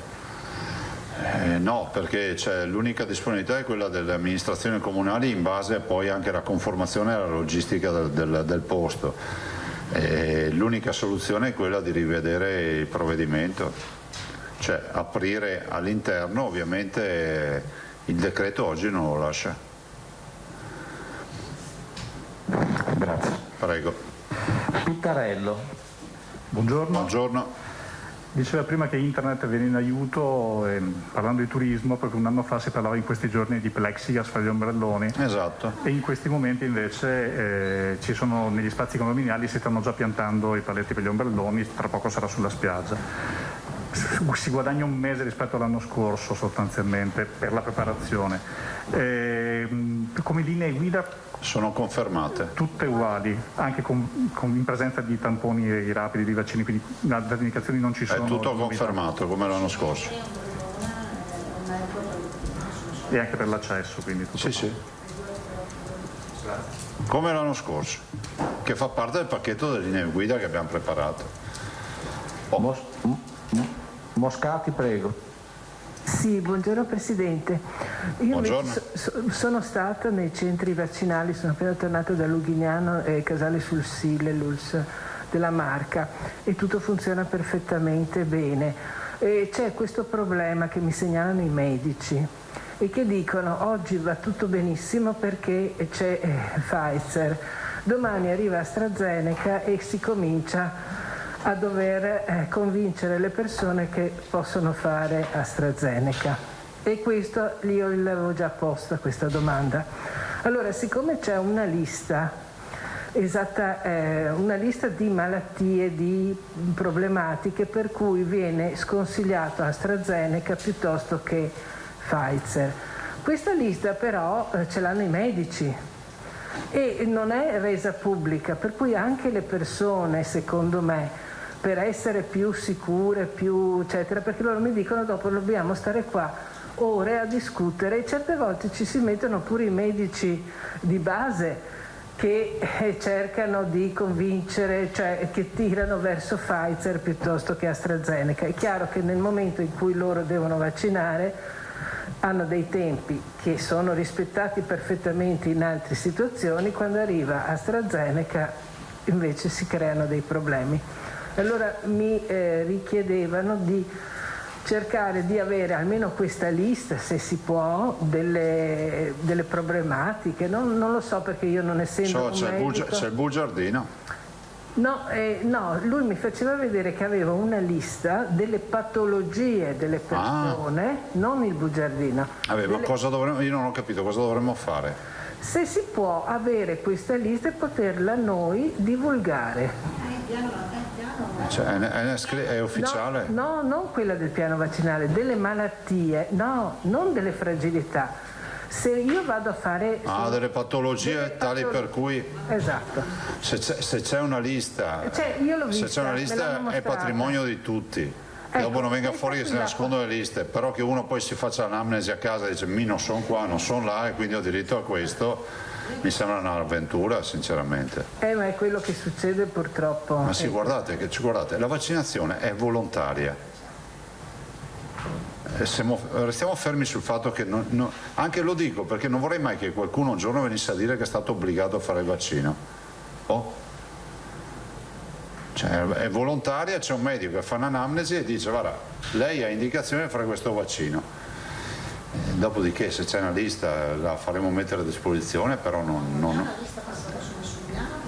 lo so, probabilmente c'è una lista tra i sanitari, non lo so. Sì, i sanitari aveva lì, perché l'ho vista sinceramente, me l'ha fatta vedere, per quello lo dico, mi permetto questo perché è la seconda volta che mi segnalano questo problema e naturalmente... Sarebbe bello sapere anche chi è sto nostro dipendente che viene a segnalare a lei i problemi del suo lavoro.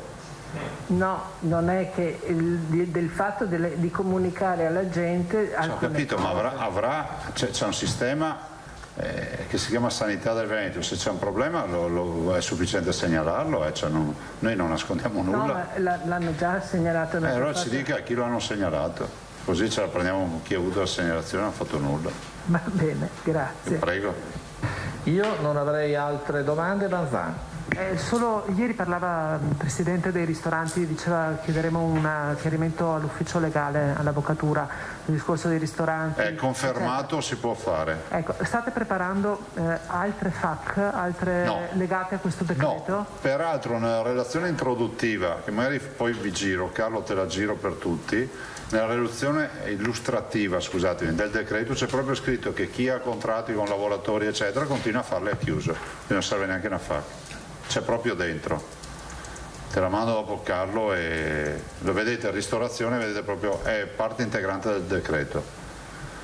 Se non ci sono altre domande per il Presidente... Io passerei la parola prima all'ingegnere Vettori, poi l'assessore che chiuderà e parlandovi anche dell'incontro che ha avuto.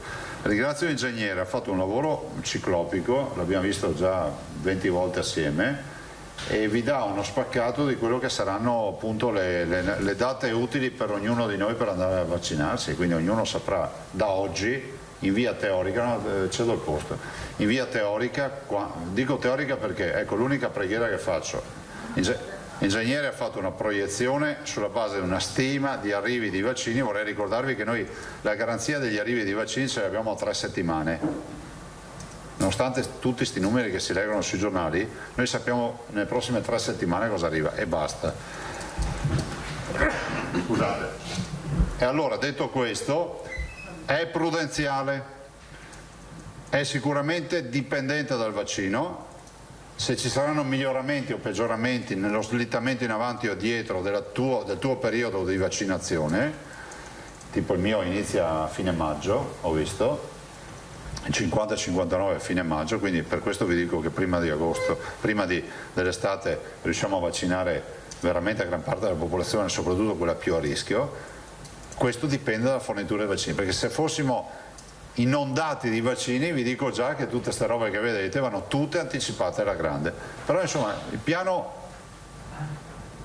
uno non dice cavoli madonna tutti sti mesi, perché non passano proprio tutti sti mesi, Prego, grazie, buon lavoro ragazzi.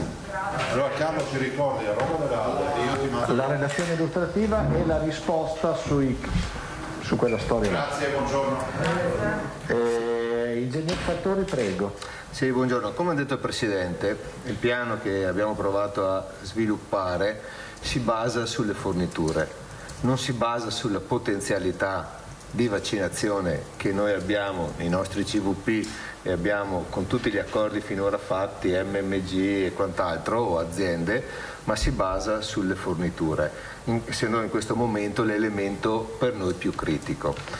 Quindi i vaccini attualmente utilizzati li conosciamo tutti, sono Pfizer, che va bene dai 16 anni a salire, e i fragili, Moderna 18 anni in su e fragili, AstraZeneca inferiori e maggiori ai 60 anni, Johnson & Johnson superiori ai 60 anni.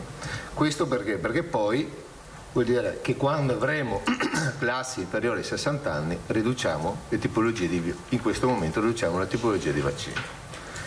Su cosa si basa il piano di previsione e approvvigionamento? Si basa sul piano di previsione nazionale, quello del 3 marzo del 2021, a cui noi non abbiamo ancora avuto aggiornamenti ufficiali. Quindi nel piano presentato dal commissario 3 marzo 2021 viene prevista la fornitura dei vaccini per ogni trimestre. Quindi nel primo trimestre è previsto del 2021 15 milioni 69 per l'Italia, nel secondo trimestre 52,48 milioni di dosi, terzo trimestre 84. E sono indicati proprio i contratti, quindi AstraZeneca, Pfizer che ha tre tipologie di contratti, Johnson & Johnson, CureVac, Moderna e quant'altro. Questo piano può essere declinato per il Veneto con la nostra percentuale di 8,14%. Quindi in base a questo piano uno va a vedere la differenza che finora abbiamo avuto rispetto a quello che è stato consegnato e quello che effettivamente era previsto. E quindi la differenza tra le consegne del 30 aprile ad oggi, le consegne previste fino al 30 aprile rispetto al piano, prevede che il primo trimestre si è chiuso con un meno 10,62%. Quindi nel primo trimestre si poteva prevedere per il Veneto 1.277.492 dosi, sono arrivate effettivamente 1.141.850 dosi. Aprile ha avuto un calo però molto più significativo. Aprile abbiamo avuto 697.000 dosi, quindi un ipotetico meno 51%. Perché dico ipotetico? Perché nel piano del governo erano previsti due tipologie di vaccini, il Johnson & Johnson e CureVac, in consegna trimestrale. Quello che si aggiungerà adesso. CureVac è un nuovo vaccino non ancora autorizzato, quello tedesco. Esatto, però il governo lo prevedeva, il piano probabilmente sperava fosse autorizzato prima e quindi di averne la disponibilità. Come dicevo, io prendo il trimestrale e ripartisco in 3 mesi. Potrebbe essere che il Johnson & Johnson arrivi tutto nel mese di giugno, quindi per il momento, in un'ipotetica ripartizione della consegna trimestrale in 3 mesi, noi registriamo un meno 51%. Complessivamente un meno 32%. Quindi chi sono stati i vaccini più... rispetto a un piano ad aprile, al 31 aprile mi aspettavo un 30% in più, diciamo, dei vaccini rispetto a quello che effettivamente ho trovato da inizio campagna. Esatto. Quindi chi sono quelli più bravi come vaccini, quelli meno bravi? Pfizer di fatto tra il previsionale e la consegna il 30 aprile è meno 7%, quindi molto affidabile, ed è quella che noi facciamo più affidamento e controlliamo la scadenza settimanalmente. Dopodiché abbiamo Moderna che è meno 31%. AstraZeneca per il momento sta viaggiando meno 44%. Era più affidabile nel primo trimestre, nel mese di aprile evidenzia grosse limitazioni di consegna.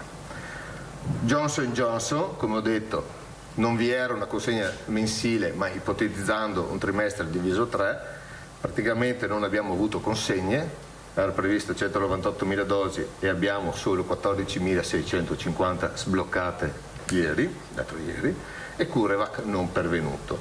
Quindi lì si vede un po' quali sono i vaccini più affidabili e meno affidabili. Per dire, anche il Johnson & Johnson incide, la mancata consegna di Johnson & Johnson incide di più degli altri vaccini, perché gli altri vaccini c'è bisogno della seconda dose, quindi il numero di dosi vengono consegnate, mediamente metà vanno per la prima dose e metà vanno a coprire la seconda dose, quindi l'incidenza di Johnson & Johnson è molto più importante. Noi abbiamo comunque provato a fare un piano per vedere di dare delle date e dare delle certezze, e quindi il piano si basa sulle previsioni di fornitura di quantitativi previsti in contratto di Pfizer, Moderna e AstraZeneca. Non prevediamo nel piano l'utilizzo di Johnson & Johnson, nel senso che Johnson & Johnson, che non sappiamo ancora la capacità di consegna dei prossimi mesi, lo utilizzeremo per compensare le eventuali carenze contrattuali degli altri contratti in modo cautelativo. AstraZeneca e Johnson & Johnson verranno utilizzati per i soggetti dai 60 anni in su, quindi dal terzo trimestre, da giugno, a disposizione prevediamo solo Pfizer e Moderna. CureVac non lo consideriamo perché aspettiamo l'approvazione e aspettiamo anche di vedere quanti quantitativi rispetto ai valori contrattuali del 3 marzo avremo a disposizione. Esatto, eventuali indicazioni specifiche. Quindi quello che vedete qua è, questo sarebbe stato in relazione al piano previsionale nazionale, questo è quello su quale noi puntiamo a lavorare, il nostro piano previsionale. Questo sono i 4 milioni, è il Veneto, che poi, come ha detto il Presidente, la popolazione target è 4.292.000.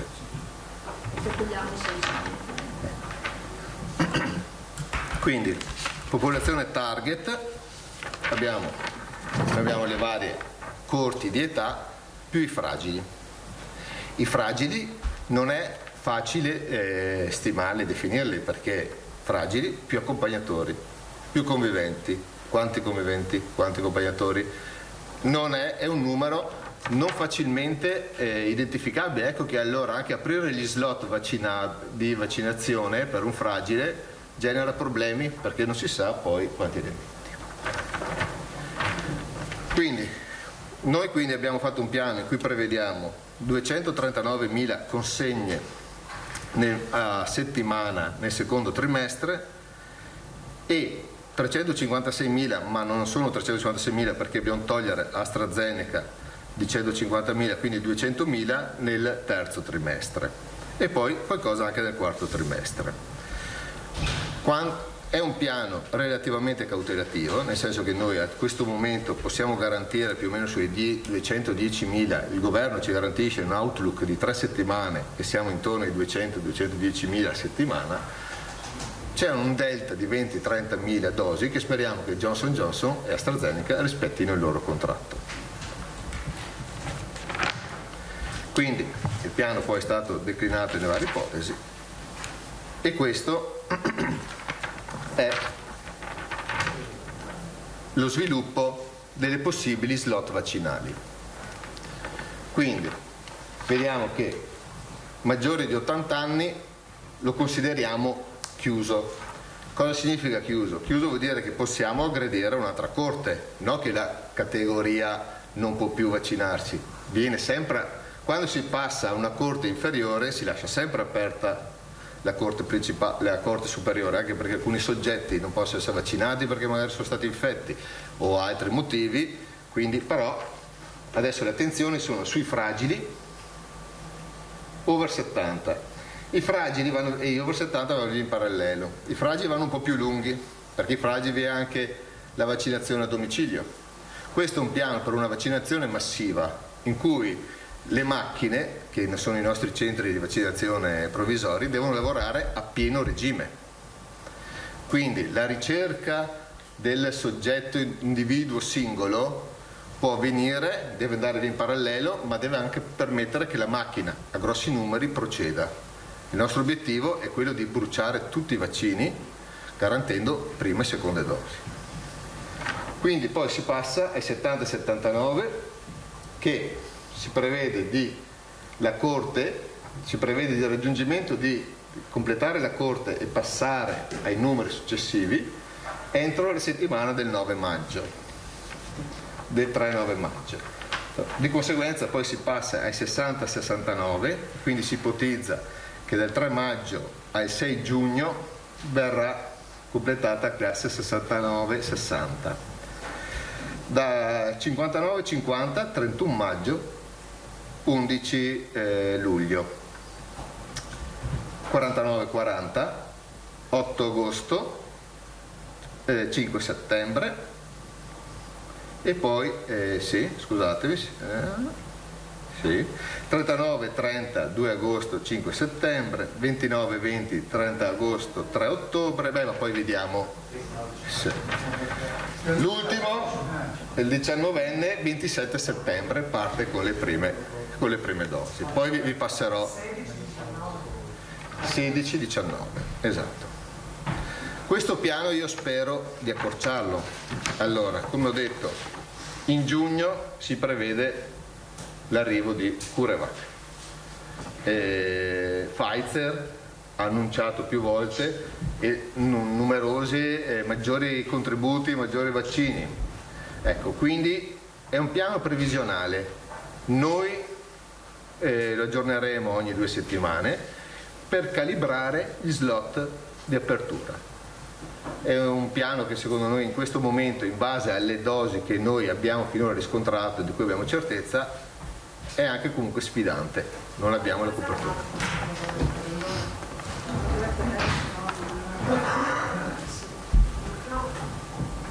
Ecco, il colore pieno sono prime e seconde dosi, i colori sfumati sono le seconde dosi. Quindi se vedete questi colori sfumati qua col distacco, questo è un AstraZeneca, perché AstraZeneca ci vogliono 12 settimane per il richiamo. È richiamo. Prima o seconda dose, e quindi mentre lo sfumato è la seconda dose, e qui quando c'è uno spazio in mezzo il vaccino è fondamentalmente AstraZeneca, che ha 12 settimane per il richiamo. Scusi, una domanda rispetto al fatto che non potranno essere usati AstraZeneca e Johnson & Johnson per gli under 60. Sono previsti quindi più dosi di Pfizer, cioè c'è un effetto compensativo nelle forniture, oppure avete fatto un piano che tiene conto che da un certo punto praticamente non si può più fare affidamento su migliaia di vaccini? Allora, come ho detto, sì, la seconda parte, ovvero il piano del governo è quello lì, quelli sono i contratti che ci ha comunicato il governo. Sì, allora con quei contratti non c'erano ancora le considerazioni su AstraZeneca e Johnson & Johnson, perché i contratti sono precedenti a tutto quello, quindi è chiaro che anche su questo la velocità sarà legata ai quantitativi di Pfizer e Moderna che ci danno, perché noi dal 60 in giù possiamo utilizzare, poi CureVac capiremo, ma possiamo utilizzare solo questi. Cioè, l'altro elemento che potrei inserire, che è già contrattualizzato, è CureVac, però che il CureVac vediamo quando arriva, che indicazioni avrà e che consegne avrà. No, penso è similare a Pfizer, e quindi da quel che ho capito è seconda dose, ma posso non sbagliare, spererei di sbagliare. Ecco. Chiariamo una cosa e poi ci aiutate anche voi, perché sennò altrimenti poi penso che saremo tutti assillati di... Cioè è un piano che noi presentiamo e che andremo a rivedere eccetera, che vuol dire che non sono aperte prenotazioni, cioè non sono aperte prenotazioni per questi, però noi diamo un arco temporale quando le persone con 50 anni, le persone con 40 anni eccetera si potranno vaccinare, ma non è che uno va nel portale si prenota, non sono aperte, le apriremo noi e diremo quando apriamo e apriamo di volta in volta. No, che uno domani vede sui giornali questo e si inizia a capire questo accadrà fatalmente, assessore. Anche perché ma comunque però uno si organizza, uno si può organizzare. Ecco, come ha fatto la domanda, anch'io mi aspetto che CureVac, Pfizer aumenteranno le dosi e quindi da giugno noi riusciremo ad accorciarlo. Però io faccio il piano sui dati che ho in mano. Anche perché abbiamo visto che quei dati non sempre si sono mantenuti. No? Allora, sottolineando anch'io, perché vorrei fare la mia parte, il prevediamo usato dall'ingegnere, il cautelativo usato dall'ingegnere, domande. Vanzan. All'assessore, quando lei ha puntualmente sottolineato non sono aperte le prenotazioni. Certo. Con il piano che c'è adesso, cioè gli slot che le varie USL aprono, lì uno dovrebbe stare attaccato al computer sempre? No, allora noi... Cioè, se uno diceva mi collego stamattina perché ho saputo che alle 6 c'era uno slot, sono arrivato tardi, non c'è un'indicazione, cioè è casuale, uno si collega quando può e spera? No, però allora ogni uso nel proprio sito mettono comunque, poi mandano tramite i canali informativi, questa e noi facciamo le stesse cose quando valgono per tutti, perché poi è difficile, se invece ci sono differenze tra le USL, utilizziamo questo strumento per dare la comunicazione. Quindi potrebbe essere, che ne so, che le singole USL dicano domani apriamo le prenotazioni per questa categoria, dopodomani, in modo che così... No, certo, perché ci sono delle USL che corrono più velocemente perché hanno meno popolazione, perché hanno, non so, meno fragili, ci possono essere tante condizioni, certo. Tosato. Sì, più che altro una conferma. Si può dire alle persone che ci stanno ascoltando che questo è un piano cautelativo, quindi avete fatto i conti non sull'ottimale delle forniture, ma diciamolo pure sul minimo garantito, perché sull'80%, quindi insomma ragionevole, per cui è presumibile avere insomma una discreta certezza su queste date che potrebbero essere anticipate forse. Allora, penso che le date anticipate, dopo giugno. Dopo giugno. Cioè di fatto giugno perderemo, dopo i 60 anni perderemo 2 vaccini, il Johnson & Johnson e l'AstraZeneca. Il Johnson & Johnson era quello che doveva far decollare il nostro piano. Più che perdere non li abbiamo mai avuti, perché insomma... Esatto, però l'impennata del piano era proprio... molto era Johnson & Johnson.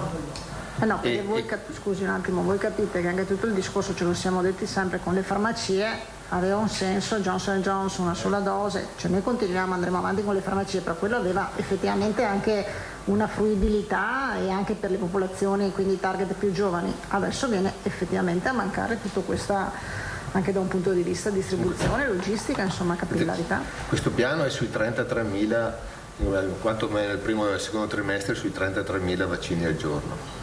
33.000? Sì, noi tranquillamente siamo arrivati a 38.000, quindi non è un piano sulla potenzialità di vaccinazione, è un piano sulla disponibilità. Ecco, una domanda per l'assessore Lanzarini invece, una delle tante domande che riguardano le vaccinazioni. I malati oncologici che hanno dei conviventi, no? Dei familiari, questi familiari hanno diritto a una qualche precedenza e in che misura? I conviventi degli oncologici fanno parte perché sono all'interno del piano, ricordiamoci però che non sono tutti gli oncologici, perché probabilmente qualche volta è passato il messaggio che tutti gli oncologici avevano diritto alla priorità vaccinale, compresi i conviventi, mentre sono quelli che hanno avuto l'evento negli ultimi 6 mesi o comunque che sono in terapia e quant'altro. Io so che tipo lo IOV ha vaccinato tutti gli oncologici, insomma, che erano di competenza. Gli oncologici hanno anche segnalato i conviventi e lo IOV ha trasferito ad ogni singola USL, perché poi non è solo l'USL di quindi Padovana dove oggi ha sede lo IOV, ma ha trasferito alle aziende per la vaccinazione dei conviventi. So che le aziende li stanno chiamando, insomma, ecco. Grazie. Bene, se non ci sono altre domande, Moscati? Volevo chiedere, mi chiedevano, visto che ha parlato dell'altro vaccino, del vaccino italiano si sa più niente? Reitera? Assolutamente neanche nei sogni. Okay. Beh, dopo. Dopo, grazie. Questo non arriva mai. Arrivederci a domani. No, dico una cosa solo perché ma rimango qua, non si preoccupi, tanto è veloce. Due cose. Una, allora abbiamo appena... scusa, gli aeroportuali, perdonami. Quello ok. Abbiamo appena inviato alle aziende sanitarie, perché ci è arrivato il parere del CTS, come avevamo annunciato, la riapertura dal lunedì di tutte le attività che erano state sospese, quindi in maniera ufficiale è arrivata la nota adesso in questo momento alle aziende sanitarie e ai direttori generali, perché abbiamo avuto il parere, come ogni nostro atto passa tramite il CTS, e quindi dal lunedì riprendono sia le attività chirurgiche di elezione che erano state sospese, quelle programmate insomma che erano state sospese, sia le attività quindi ambulatoriali specialistiche, quelle a 30 e 60 giorni. In tutte le USL, in tutta la regione.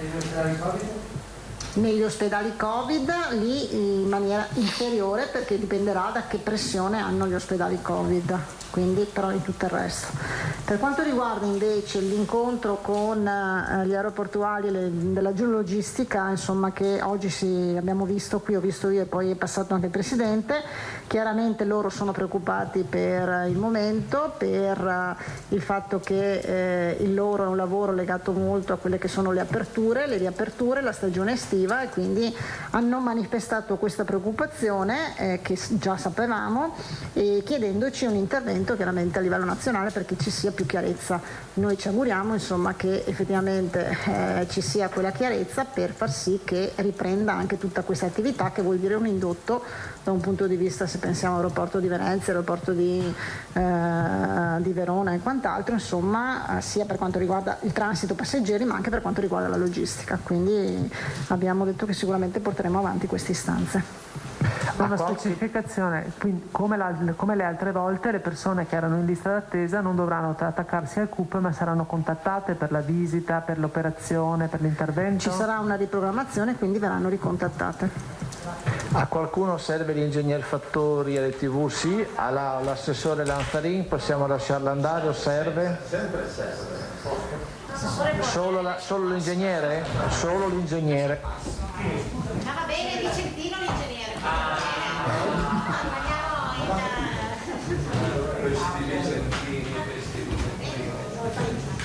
Però vedo che lui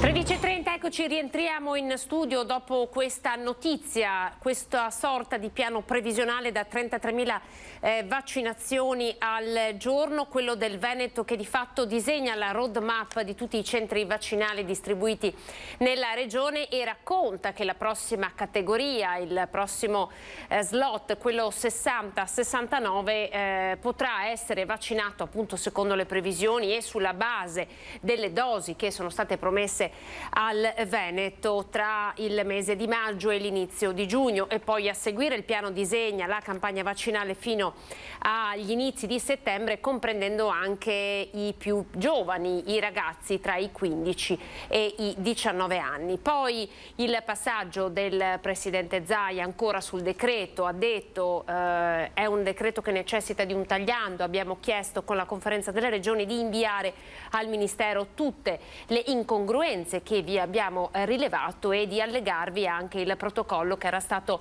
preparato proprio per le aperture dalle regioni stesse. Questo un po' in sintesi quello che è stato detto in questa conferenza stampa. Adesso andiamo al meteo, pubblicità e poi rientriamo per continuare a darvi tutte le notizie. A tra poco.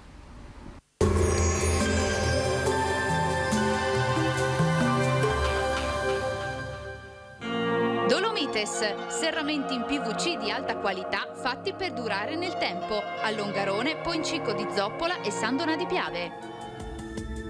Benvenuti al meteo. Mentre il fronte instabile si sposta al centro-sud, al nord torna lentamente a salire la pressione atmosferica. Venerdì 23 aprile sarà infatti una giornata di bel tempo. Vediamo insieme il dettaglio. Sul Veneto sarà asciutto e stabile. Al mattino sarà possibile soltanto qualche foschia o nebbia in pianura, ma in rapido dissolvimento. Ampio soleggiamento dappertutto, cielo sereno o al massimo con poche nubi sparse, qualche addensamento sui rilievi, ma del tutto innocuo. Temperature in aumento, minime tra 5 e 10 gradi, valori massimi invece tra i 17 e i 20 gradi all'incirca. Ci spostiamo ora sul Friuli Venezia Giulia, dove sarà soleggiato, cielo limpido, qualche velatura in prossimità dei monti, ma senza ulteriori conseguenze. Temperature minime tra 5 e 8 gradi, massime sui 19-20 gradi. Infine uno sguardo alla situazione del Trentino Alto Adige, dove sarà una splendida giornata di sole, salvo per locali annuvolamenti, ma senza piogge. Temperature minime intorno ai 5 gradi, massime infine sui 22 gradi all'incirca.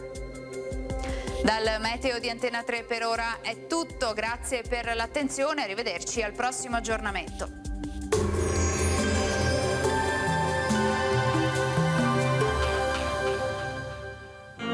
Dolomites, serramenti in PVC di alta qualità fatti per durare nel tempo. A Longarone, Poincico di Zoppola e San Donà di Piave.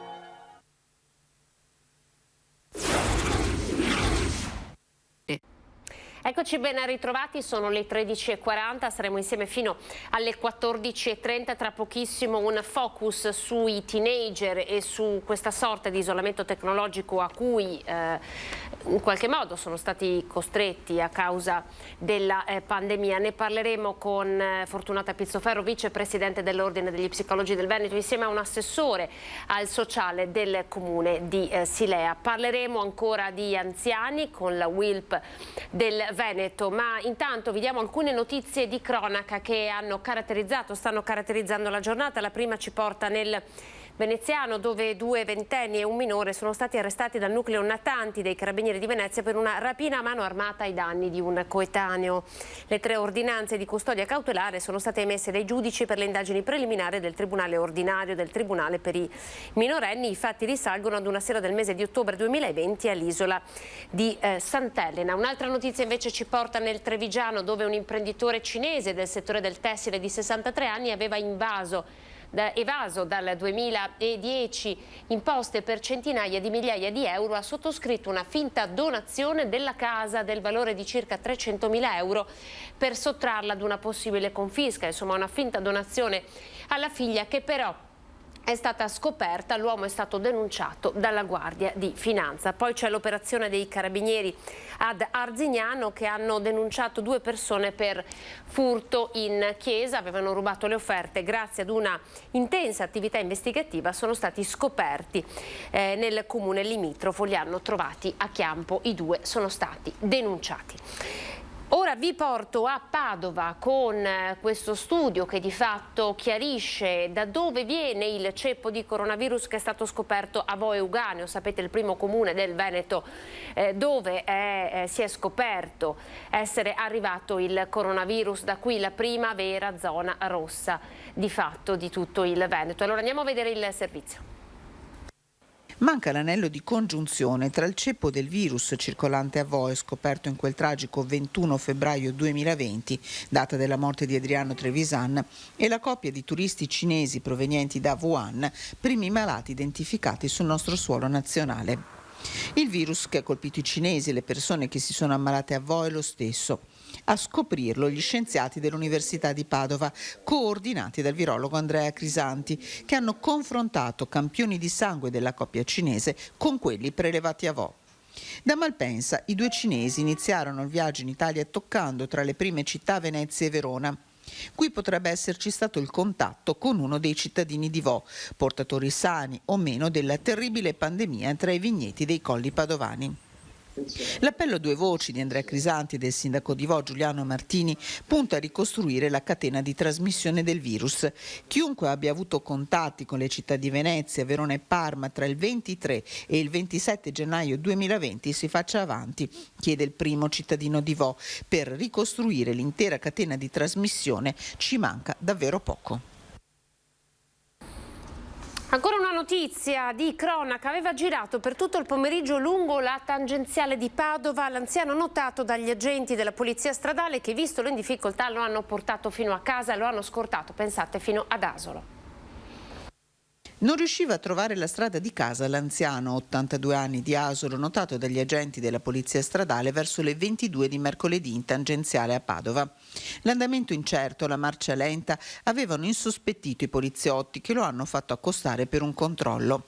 L'uomo era sobrio, documenti in regola, quindi gli agenti lo hanno fatto ripartire, ma hanno continuato a seguire la distanza e deciso di fermarlo per la seconda volta poco prima dell'ingresso di Padova Sud. L'anziano, che nel frattempo si era agitato, è stato tranquillizzato dagli agenti che si sono offerti di scortarlo a casa. Giunti a destinazione, Padova dista da Asolo una 50 di chilometri, il saluto dell'anziano è stato commovente. Siete i miei angeli, da solo non sarei mai arrivato a casa. E noi restiamo su Padova, dove ieri è stato presentato il nuovo hub vaccinale gestito da sanitari militari. A regime avrà una capacità di 500 somministrazioni giornaliere, questo nel Padovano. Poi vi ricordo che invece a partire da lunedì parte la zona dell'ex Punta della Dogana, fino ad ora centro tamponi, diventerà anche qui centro vaccinale con 600 somministrazioni al giorno, ma l'obiettivo è quello di arrivare a 1500. Intanto vi facciamo vedere le immagini di Padova. Già operativo il nuovo centro vaccinale nell'ex ospedale militare di Padova, di via San Giovanni di Verdara. Una volta entrato a regime avrà una capacità vaccinale di circa 500 persone al giorno. Parte della macchina vaccinale organizzata dall'ULSS 6 Euganea, volta a dare un'ulteriore risposta soprattutto ai residenti del centro storico. Le persone che appunto arrivano qua, vengono qua a vaccinarsi, si devono comunque iscrivere nel portale. E nel portale ci sono appunto le varie scelte di dove delle linee vaccinali ubicate nell'azienda Euganea, dove possono appunto vaccinarsi, se ovviamente ci sono spazi liberi, e quindi entra completamente nel sistema. Polo vaccinale che sarà gestito dagli stessi sanitari militari. In questo presidio lavora il personale militare di questo dipartimento e altro personale in supporto. Abbiamo 5 medici e 5 infermieri più tutto il personale logistico. Siamo strutturati su 5 linee, più una linea esterna detta drive-thru che entrerà in vigore a breve e servirà per vaccinare direttamente al bordo della macchina il personale disabile. Per le vaccinazioni, le fasi di accoglienza e osservazione post-inoculazione sono stati allestiti i porticati del chiostro grande, all'aperto ma protetti da eventuale maltempo. Qui campeggiano i gazebo necessari ai vari step vaccinali, oltre alle postazioni di sosta e di eventuale emergenza. Per chi dovesse raggiungere il punto vaccinale in auto è a disposizione anche un'area parcheggio nel cortile dei missionari comboniani. Nato con il via libera del generale Figliuolo e del ministro della difesa Guerini, il punto vaccinale è stato inaugurato alla presenza del colonnello Sergio Garofali, direttore del Dipartimento Militare di Medicina Legale di Padova, dall'assessore regionale Emanuela Lanzarin, dal sindaco di Padova Sergio Giordani.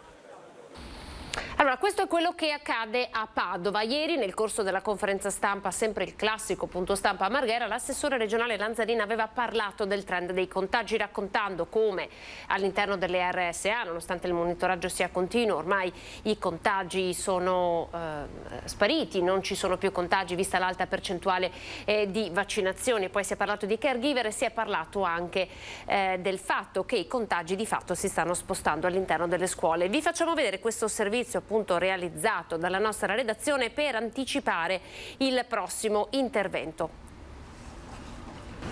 1.409 studenti e 141 docenti positivi, 16.816 alunni e 1.245 professori in quarantena.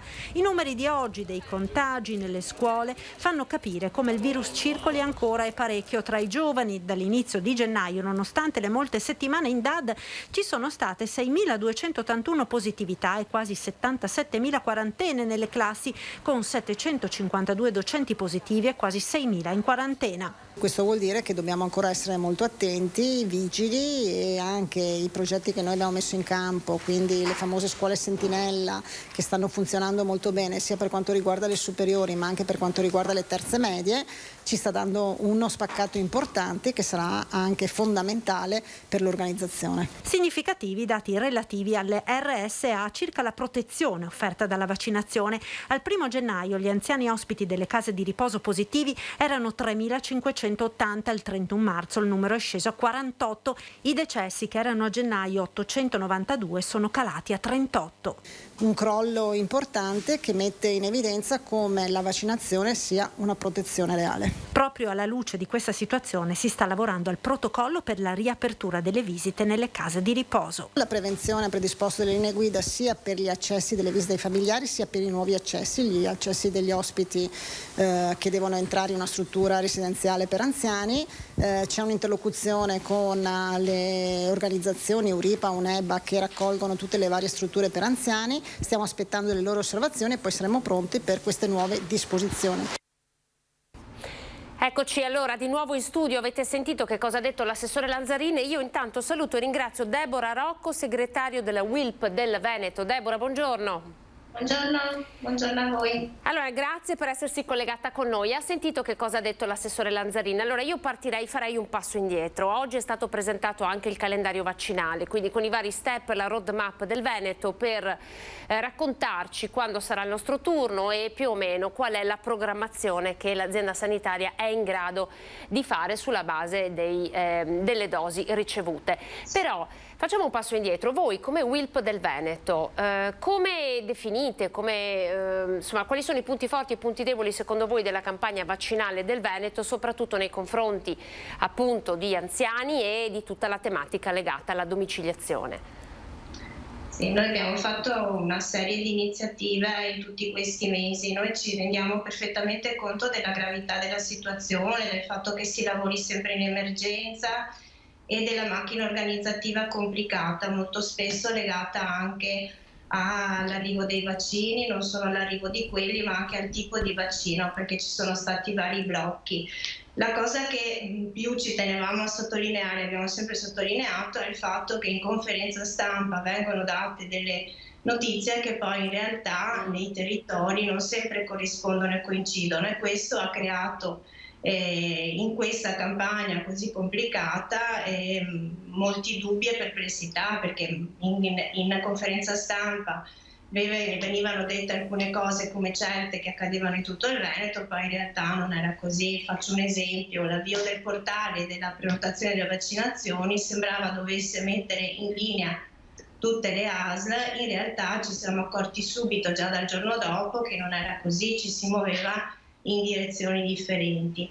Lo stesso vale anche per, ad esempio adesso, la vaccinazione dei caregiver o degli assistenti di persone con disabilità grave. In alcune ASL è prevista la prenotazione del familiare, come ad esempio la Stress Serenissima, in altre questa non è prevista. Cosa vuol dire? Vuol dire che se io chiamo il numero verde, l'indicazione che mi viene data è quella: guardi, lei accompagni il disabile, poi se sono nelle condizioni di avere il vaccino, se c'è la disponibilità, la vaccineranno. A questo punto il familiare si chiede: cosa devo fare allora? Mi mettete in una lista di attesa oppure dovrò rispettare lo stesso le fasce di età, così come prevede poi la campagna vaccinale. Ecco, per quanto riguarda appunto i caregiver, Deborah, so che è un tema a lei caro, anche perché anche in questo caso sono state date notizie forse parziali, no? Inizialmente l'assessore Lanzarin ha detto caregiver di persone fragili o disabili soltanto uno dei due genitori, poi sulla base delle disponibilità. Ecco, ad oggi che cosa si riesce a fare, insomma, anche sulla base di quello che i pensionati WIL che lei di fatto rappresenta le raccontano?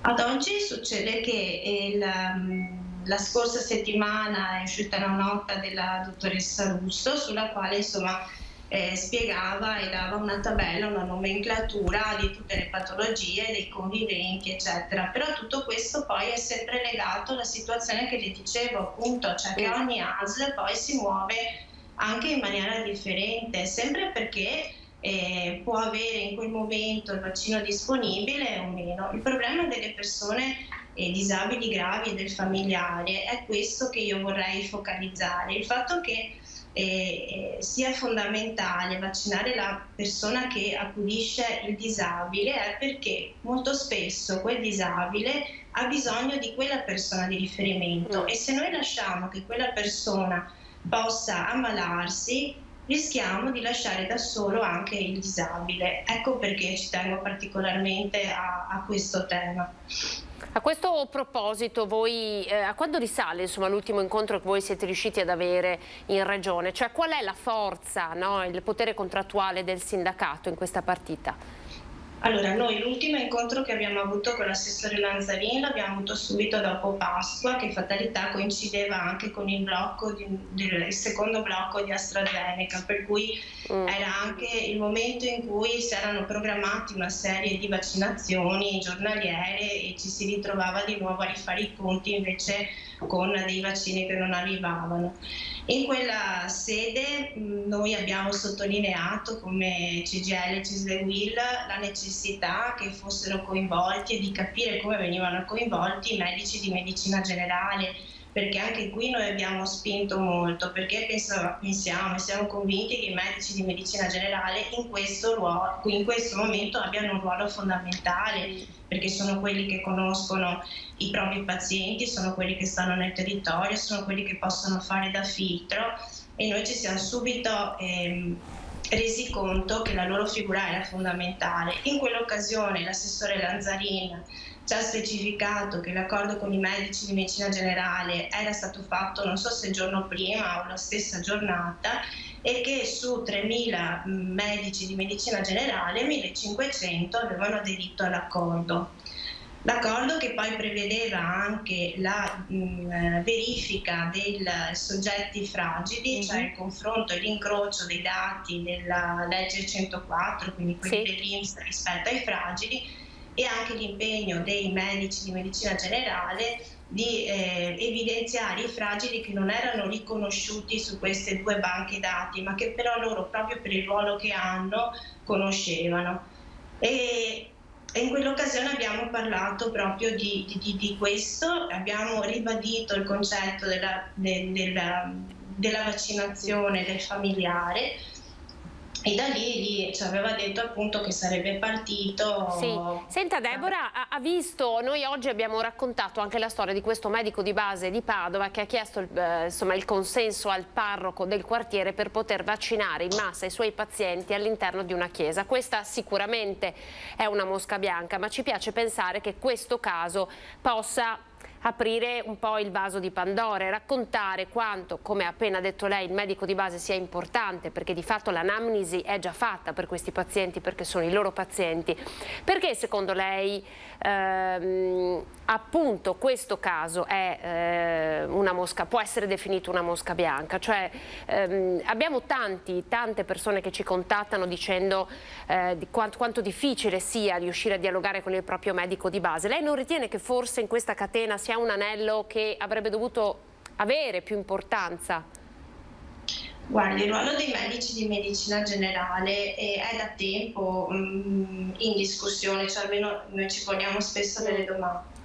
E questo riguarderà poi tutto un approfondimento che noi facciamo e che andremo probabilmente a fare ancora sul fatto che il ruolo del medico di medicina generale non può essere staccato da una medicina di territorio che noi abbiamo in mente, che vorremmo che fosse, che ci siamo accorti che sia fondamentale in situazioni come queste, no? Perché la medicina di prossimità, di territorio, abbiamo capito che è fondamentale e quindi il ruolo del medico di medicina generale è importantissimo e deve essere comunque regolamentato.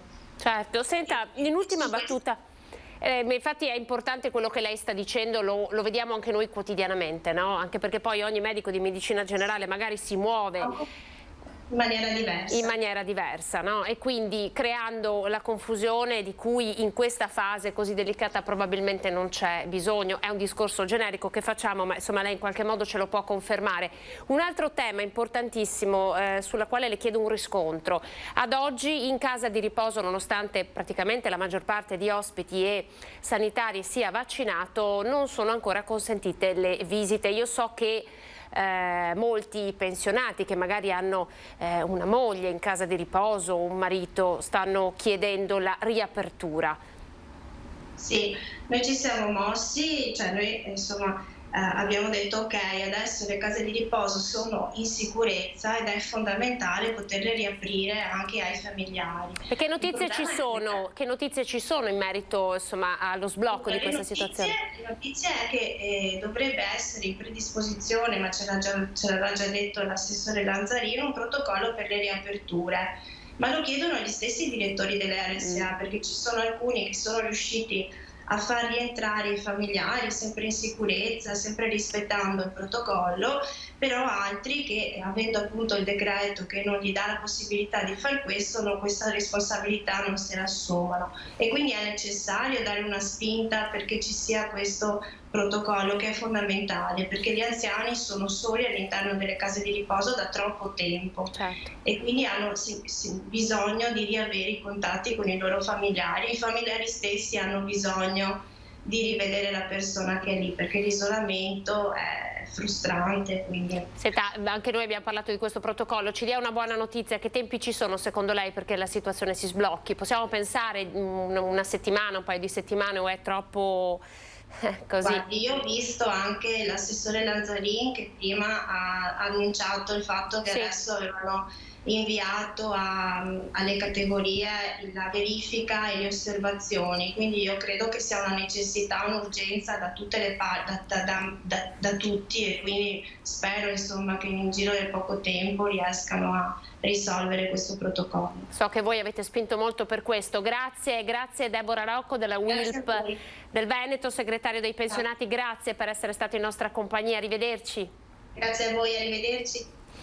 Noi andiamo avanti e dai pensionati direi passiamo ai giovani, giovanissimi. Vi presentiamo la nostra prossima ospite, la dottoressa Fortunata Pizzoferro, vicepresidente dell'Ordine delle Psicologhe e degli Psicologi del Veneto. Buongiorno, grazie per essere ancora qui con noi. Buongiorno Anna, grazie di avermi invitato anche oggi. Allora, ci siamo sentite perché lei ha fatto un post su Facebook interessante dove parla della categoria dei teen, pre-teen, quindi dei giovani, giovanissimi che di fatto già da tempo hanno una sorta di smaterializzazione della loro realtà perché si chiudono nelle loro camerette, magari utilizzando, costruendo tutte le relazioni, parecchie relazioni con gli altri filtrandole diciamo attraverso un cellulare, oppure costruendo una realtà con i videogiochi. Quindi ci sono questa tecnologia che è entrata prepotentemente nelle loro vite e con il coronavirus ovviamente tutto questo è stato amplificato. So che voi come professionisti da tempo vi occupate insomma di questa tematica.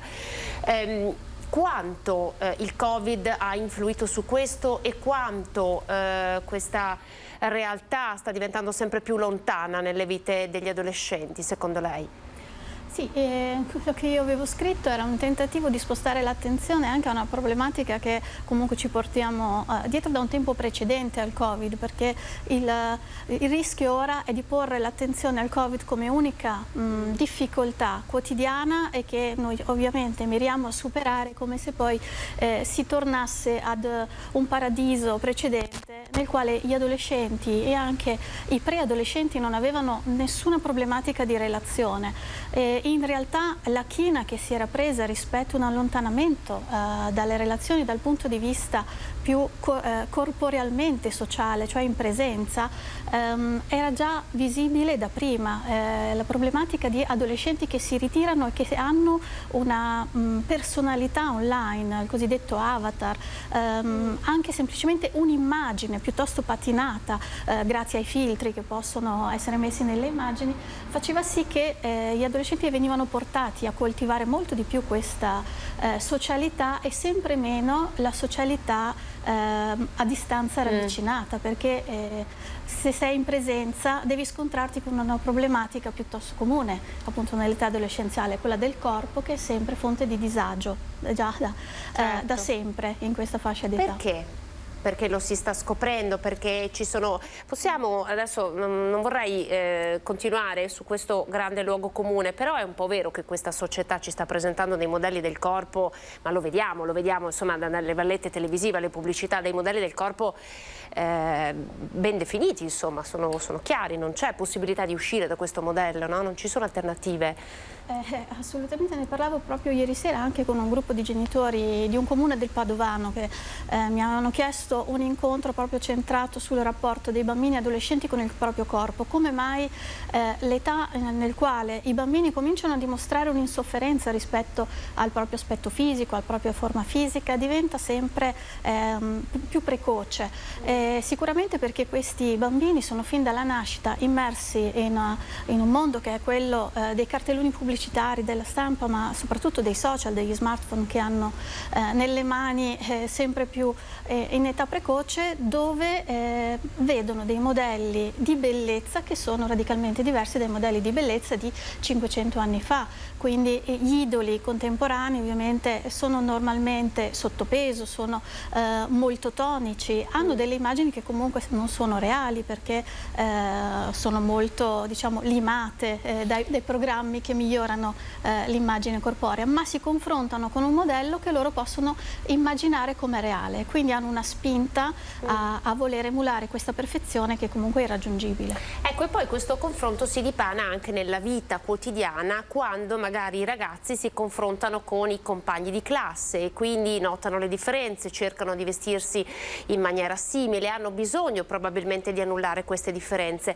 Che cosa possiamo dire ad un genitore che si trova di fronte alla classica frase: ma insomma loro sì, oppure vanno vestiti così, anch'io vorrei, cioè anche io vorrei? Fino a che punto il genitore può imporre le sue idee sul proprio figlio, secondo lei? Qual è il limite? Io credo che quando si deve arrivare ad imporre le proprie idee sul proprio figlio è già troppo tardi e si sta guardando la punta dell'iceberg. In realtà con i figli bisogna lavorare molto prima in una riflessione costante, in uno sviluppo del senso critico. Per questo io molto spesso cerco di ripetere ai genitori che anche in questa fase così particolare di non smettere mai di prendersi il tempo di riflettere prima di fare delle azioni. Proprio in questo momento in cui siamo abituati a 1 anno e mezzo di azioni in emergenza, di azioni impulsive, perché tutto cambia così velocemente, ma non è in emergenza che si possono porre le fondamenta per un rapporto solido e anche per una personalità solida.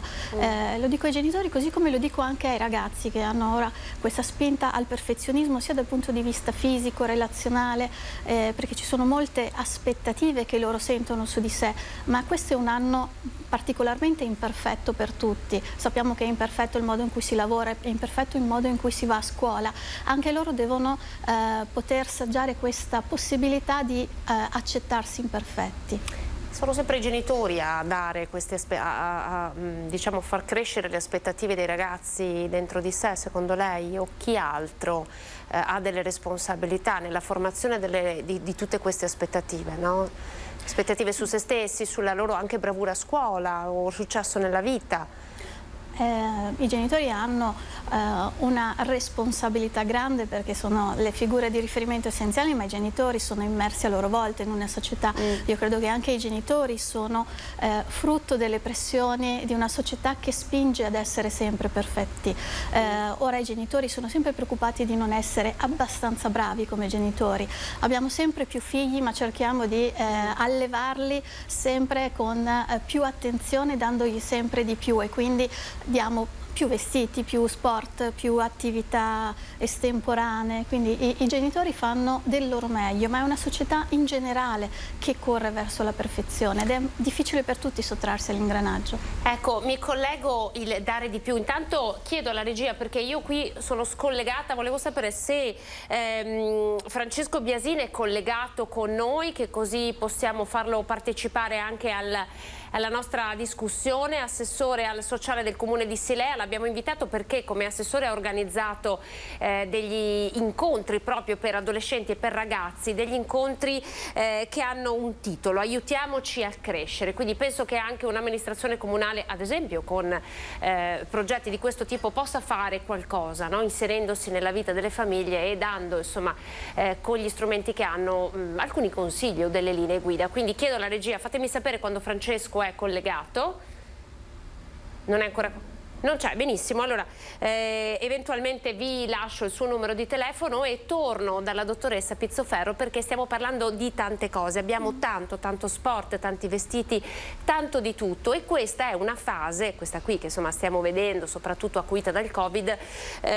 Utilizzo sempre un termine utilizzato nel testo che ho trovato su Facebook, di ubriacatura tecnologica, quindi anche il dare tante cose per sopperire magari a quelle che il Covid ci ha tolto, quindi lo sport, l'uscita con gli amici, però ti do il videogioco, però ti do la PlayStation, ti do tutta questa tecnologia per non farti mancare nulla. Come anche qui, come possiamo regolarci su questo? Cioè, se esiste anche qui un confine giusto, no? Entro il quale muoversi. Beh, intanto ci terrei a dire che era una citazione, sì, non è farina del mio sacco, ma era dal libro Figli fragili, quindi un libro che avevo trovato particolarmente interessante, che però faceva risuonare dentro di me delle cose che effettivamente verifico nella società di tutti i giorni, cioè che noi cerchiamo di dare molto a questi ragazzi e a questi bambini, molto spesso cercando di sopperire anche dei sensi di colpa. Comunemente, soprattutto le madri, hanno i sensi di colpa perché lavorano, come se stessero sottraendo delle cose ai figli, che cercano di compensare il tempo che non hanno con degli oggetti che possono essere un po' la coperta di Linus, no? L'oggetto che sta al posto del genitore. Probabilmente non serve dare così tanti oggetti materiali, probabilmente serve dare più spazio per pensare. Un altro aspetto che mi aveva colpito ultimamente, non so se ha letto anche lei, Anna, nell'ultimo anno sono aumentate moltissimo le vendite di videogiochi. Tra l'altro proprio ieri sentivo il presidente Zaia che diceva sì, effettivamente ci sono anche alcune attività che in quest'anno stanno andando molto bene. Questo è l'esempio. Siamo stati un anno a casa e in quest'anno quali attività hanno fatto di più bambini e adolescenti? Sicuramente hanno giocato di più, visto che c'è un più 20%. Non c'è un parallelo di aumento di vendite di libri, neanche online. Lì l'aumento è sul 2%. Io non demonizzo assolutamente i videogiochi, però c'è una differenza fondamentale, una delle tante, tra il libro e il videogioco. Il videogioco è molto veloce, il videogioco mi riempie di stimoli, il videogioco fa parte di quella società un po' dal faccio un clic e ottengo, che non mi permette di coltivare l'attesa e il desiderio, cioè anche la necessità di aspettare che una cosa va pensata, messa assieme con più ingredienti, devo metterci le mie mani per costruirla, che dà anche a questi bambini il senso che nella vita dovranno un po' fare un passo alla volta, faticare, desiderare e poi concretizzare delle cose, altrimenti rischiamo di creare una generazione che si avvierà verso tutto ciò che è semplice e che si tirerà indietro per non fallire ogni volta che incontra un ostacolo. Ecco, utilizzo i termini che lei ha usato, attesa e desiderio, per farle un'altra domanda. Come possiamo trasformare questo spazio di cose che di fatto il Covid ha tolto come attesa e desiderio per qualcosa che arriverà? Cioè, come c'è un modo per spiegare agli adolescenti che oggi queste cose non si possono fare, ma abbiate il tempo dell'attesa per avere anche la pazienza e la forza di riuscire a superare insieme alle famiglie questa emergenza che ha coinvolto tutti, soprattutto le famiglie in difficoltà? E sicuramente dobbiamo stare vicino a questi ragazzi con l'esempio, cioè prima noi dandoci sempre uno spazio per pensare prima di fare. Quello che appunto io ho notato è che siamo tutti presi da emozioni che ci portano a agire impulsivamente, dall'ansia, dalla paura, dalla rabbia, tutte emozioni che sono ovviamente comprensibili dopo mesi e mesi di fatica, ma se noi a nostra volta reagiamo sempre con un'azione impulsiva e che probabilmente non risolve perché non abbiamo ascoltato e osservato qual era il problema, quindi finiamo col fare delle cose che poi devono essere appunto riviste, recuperate, riaggiornate. Allo stesso modo non trasmetteremo a queste nuove generazioni quel senso di fermiamoci, riflettiamo e insieme troviamo una soluzione per riavviare la vita come si sta riavviando e come anche dovremo tenerla nei prossimi mesi, che comunque c'è uno spazio nel quale puoi fare delle cose che non sono quelle cose veloci, impulsive che facevi prima. Cominciamo a scoprirne altre e anche solo dare agli adolescenti uno spazio per poter elaborare ed esprimere quello che stanno sentendo in questo momento. Dobbiamo preoccuparci, intanto fatemi sapere quando Biasin è collegato, dobbiamo preoccuparci se vediamo i ragazzi, adesso non si tornerà a scuola al 100%, c'è ancora una percentuale ballerina, il 100% è riservato ai maturandi e alle prime classi. Dobbiamo preoccuparci quando i ragazzi frequentano le lezioni in pigiama? Cioè non continua a rimanere in questa specie di guscio protettivo della casa, anche se stanno facendo lezione. Sì, sicuramente le cose di cui dobbiamo iniziare a preoccuparci forse sono tante. Io credo che di questo problema dello stare in pigiama, Anna, ci siamo trovati a parlarne forse già molti mesi fa e già allora io le dicevo che la mia più grande preoccupazione non è tanto come stanno i ragazzi ora che stanno a casa, ma come staranno nel momento in cui dopo alcuni mesi devono ritornare a questa socialità, ed è appunto una cosa che sto effettivamente osservando. I ragazzi sono più in difficoltà, i ragazzi ovviamente più fragili, più in difficoltà nel momento che da questo guscio devono uscire per ritornare a una normalità dalla quale in qualche modo pensavano che si potesse essere anche messi da parte in questa cameretta a volte soffitta che è sì solitaria, però li protegge.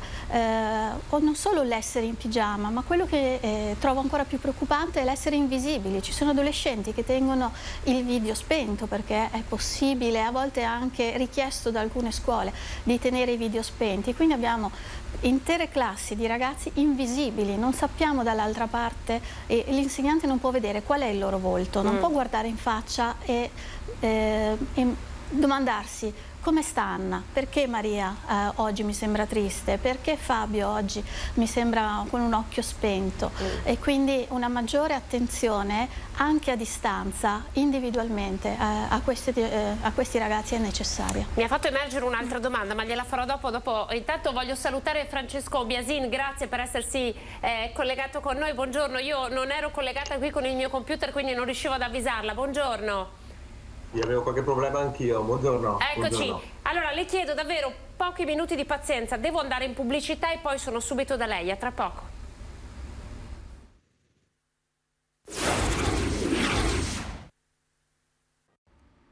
Eccoci ben ritrovati adolescenti e genitori, parliamo di confronto, di relazione, di isolamento anche tecnologico. Ci focalizziamo su questo periodo purtroppo caratterizzato dal Covid che tanto ha cambiato le nostre vite. Francesco Biasin, buongiorno, grazie per essersi collegato con noi.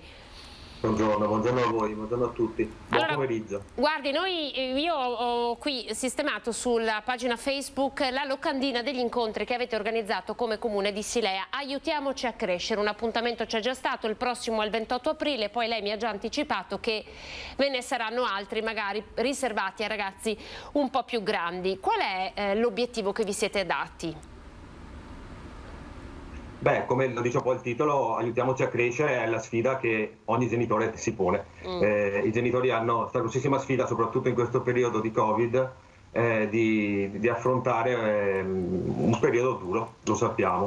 sentivo prima anche l'intervista della psicologa, e in comune noi lo percepiamo quotidianamente, non è un bel periodo, diciamo. Allora la nostra sfida era abbastanza semplice, noi volevamo condividere con i genitori un percorso dove loro avessero la possibilità di crescere insieme, confrontandosi anche, perché di fatto ci stiamo rendendo conto un po' tutti che il periodo ci pone di fronte a sfide completamente nuove, mai viste. Il Covid stesso ci porta anche a livello comunale di fatto ad affrontare sfide non previste.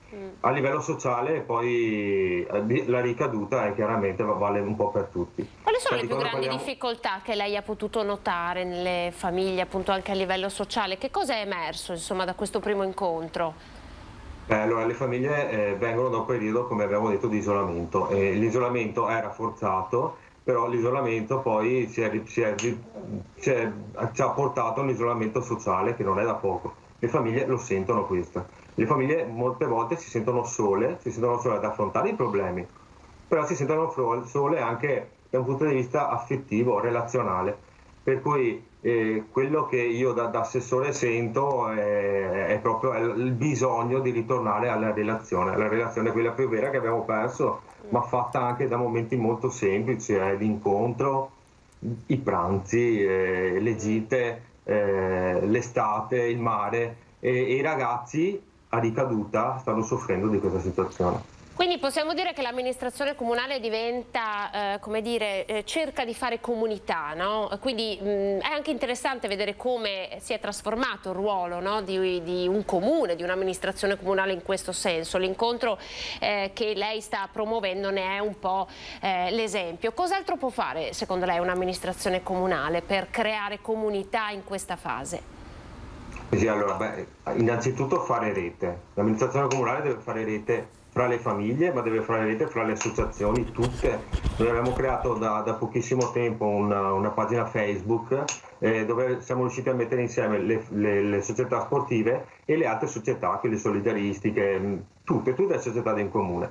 E ce ne sono parecchie, sono in 60.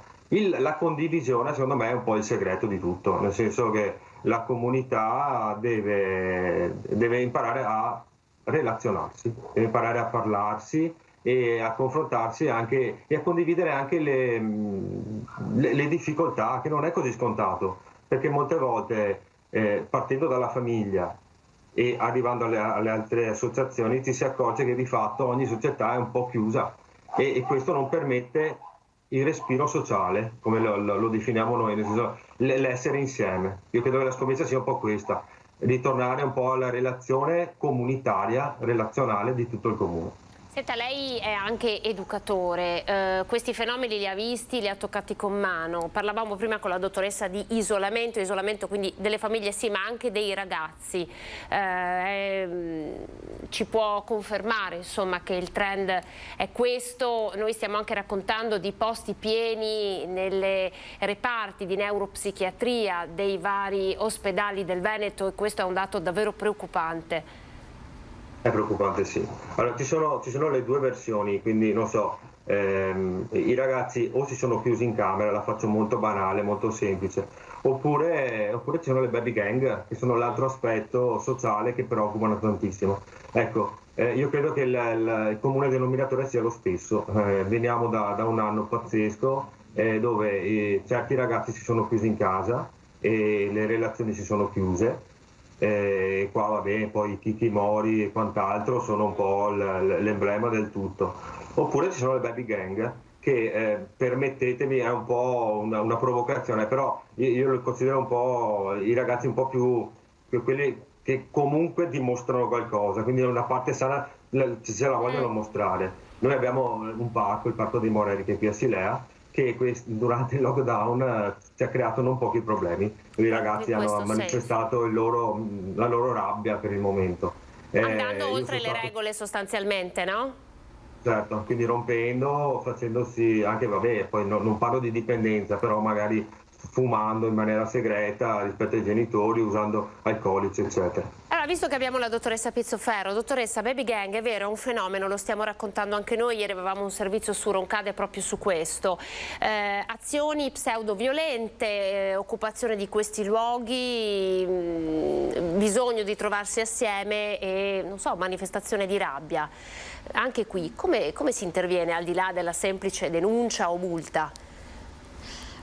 Anche qui si interviene sicuramente a monte, creando prima degli spazi di aggregazione sani. Io tra l'altro sono una vicina di casa del comune di Silea, quindi ne ho sempre apprezzato l'investimento nelle giovani generazioni. So che in passato c'erano particolari investimenti nella scuola, nelle attività sia sportive che musicali, non so se l'assessore me lo può confermare, quindi io penso che soprattutto i piccoli comuni sono quelli che riescono a fare anche un tessuto di rete sociale a volte più facilmente di prossimità e su questo dobbiamo lavorare, forse anche nelle città grandi, di creare questa rete di prossimità protettiva per far crescere un ragazzo sano prima che arrivi a far parte di una baby gang. Poi io onestamente non sono molto convinta che ora sia un aumento o un'esplosione di questo fenomeno delle baby gang, semplicemente tutti gli altri bravi ragazzi sono a casa e quindi loro sono invisibili,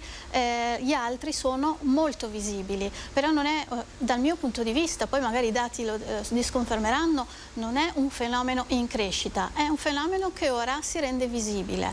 È invece sicuramente in crescita il fenomeno di alcune nuove vecchie dipendenze, non solo l'aumento dei videogiochi che dicevamo prima, che comunque in alcuni casi si configura come dipendenza, ma anche rispetto ai disturbi del comportamento alimentare. Leggevo qualche giorno i dati del Ministero della Salute che nel 2020 c'è stato nel primo semestre un incremento del 30%, quindi normalmente gli adolescenti che soffrono sono quelli che sono in silenzio e che rischiano di non essere visti. Sicuramente anche per gli adolescenti arrabbiati è necessario fare qualcosa e sicuramente va nella direzione che diceva l'assessore, di creare sempre più servizi di prossimità e reti di appoggio per le famiglie che devono a loro volta sentirsi capaci di sostenere questi figli. È bello che lo chiamiamo aiutiamoci a crescere, perché non si nasce genitore, no? Anche come genitore bisogna imparare e crescere. Grazie alla dottoressa Fortunata Pizzoferro. Allora, Assessore, siamo alle battute finali. I prossimi appuntamenti sono 28 aprile, ci sono altre date? Sì, poi abbiamo il 3 maggio e il 10 maggio. Noi siamo anche tra l'altro felici perché abbiamo visto una grossissima partecipazione. Benissimo, si accede via Zoom, è corretto? Sì, esatto, si può tranquillamente connettersi anche tramite il sito del comune e da lì si scarica la locandina e anche tutte le informazioni per entrarci. Benissimo, allora grazie per la sua testimonianza e ovviamente per questo che insomma, ci auguriamo possa essere un esempio anche per altre amministrazioni comunali. Assessore, grazie, buon lavoro, arrivederci.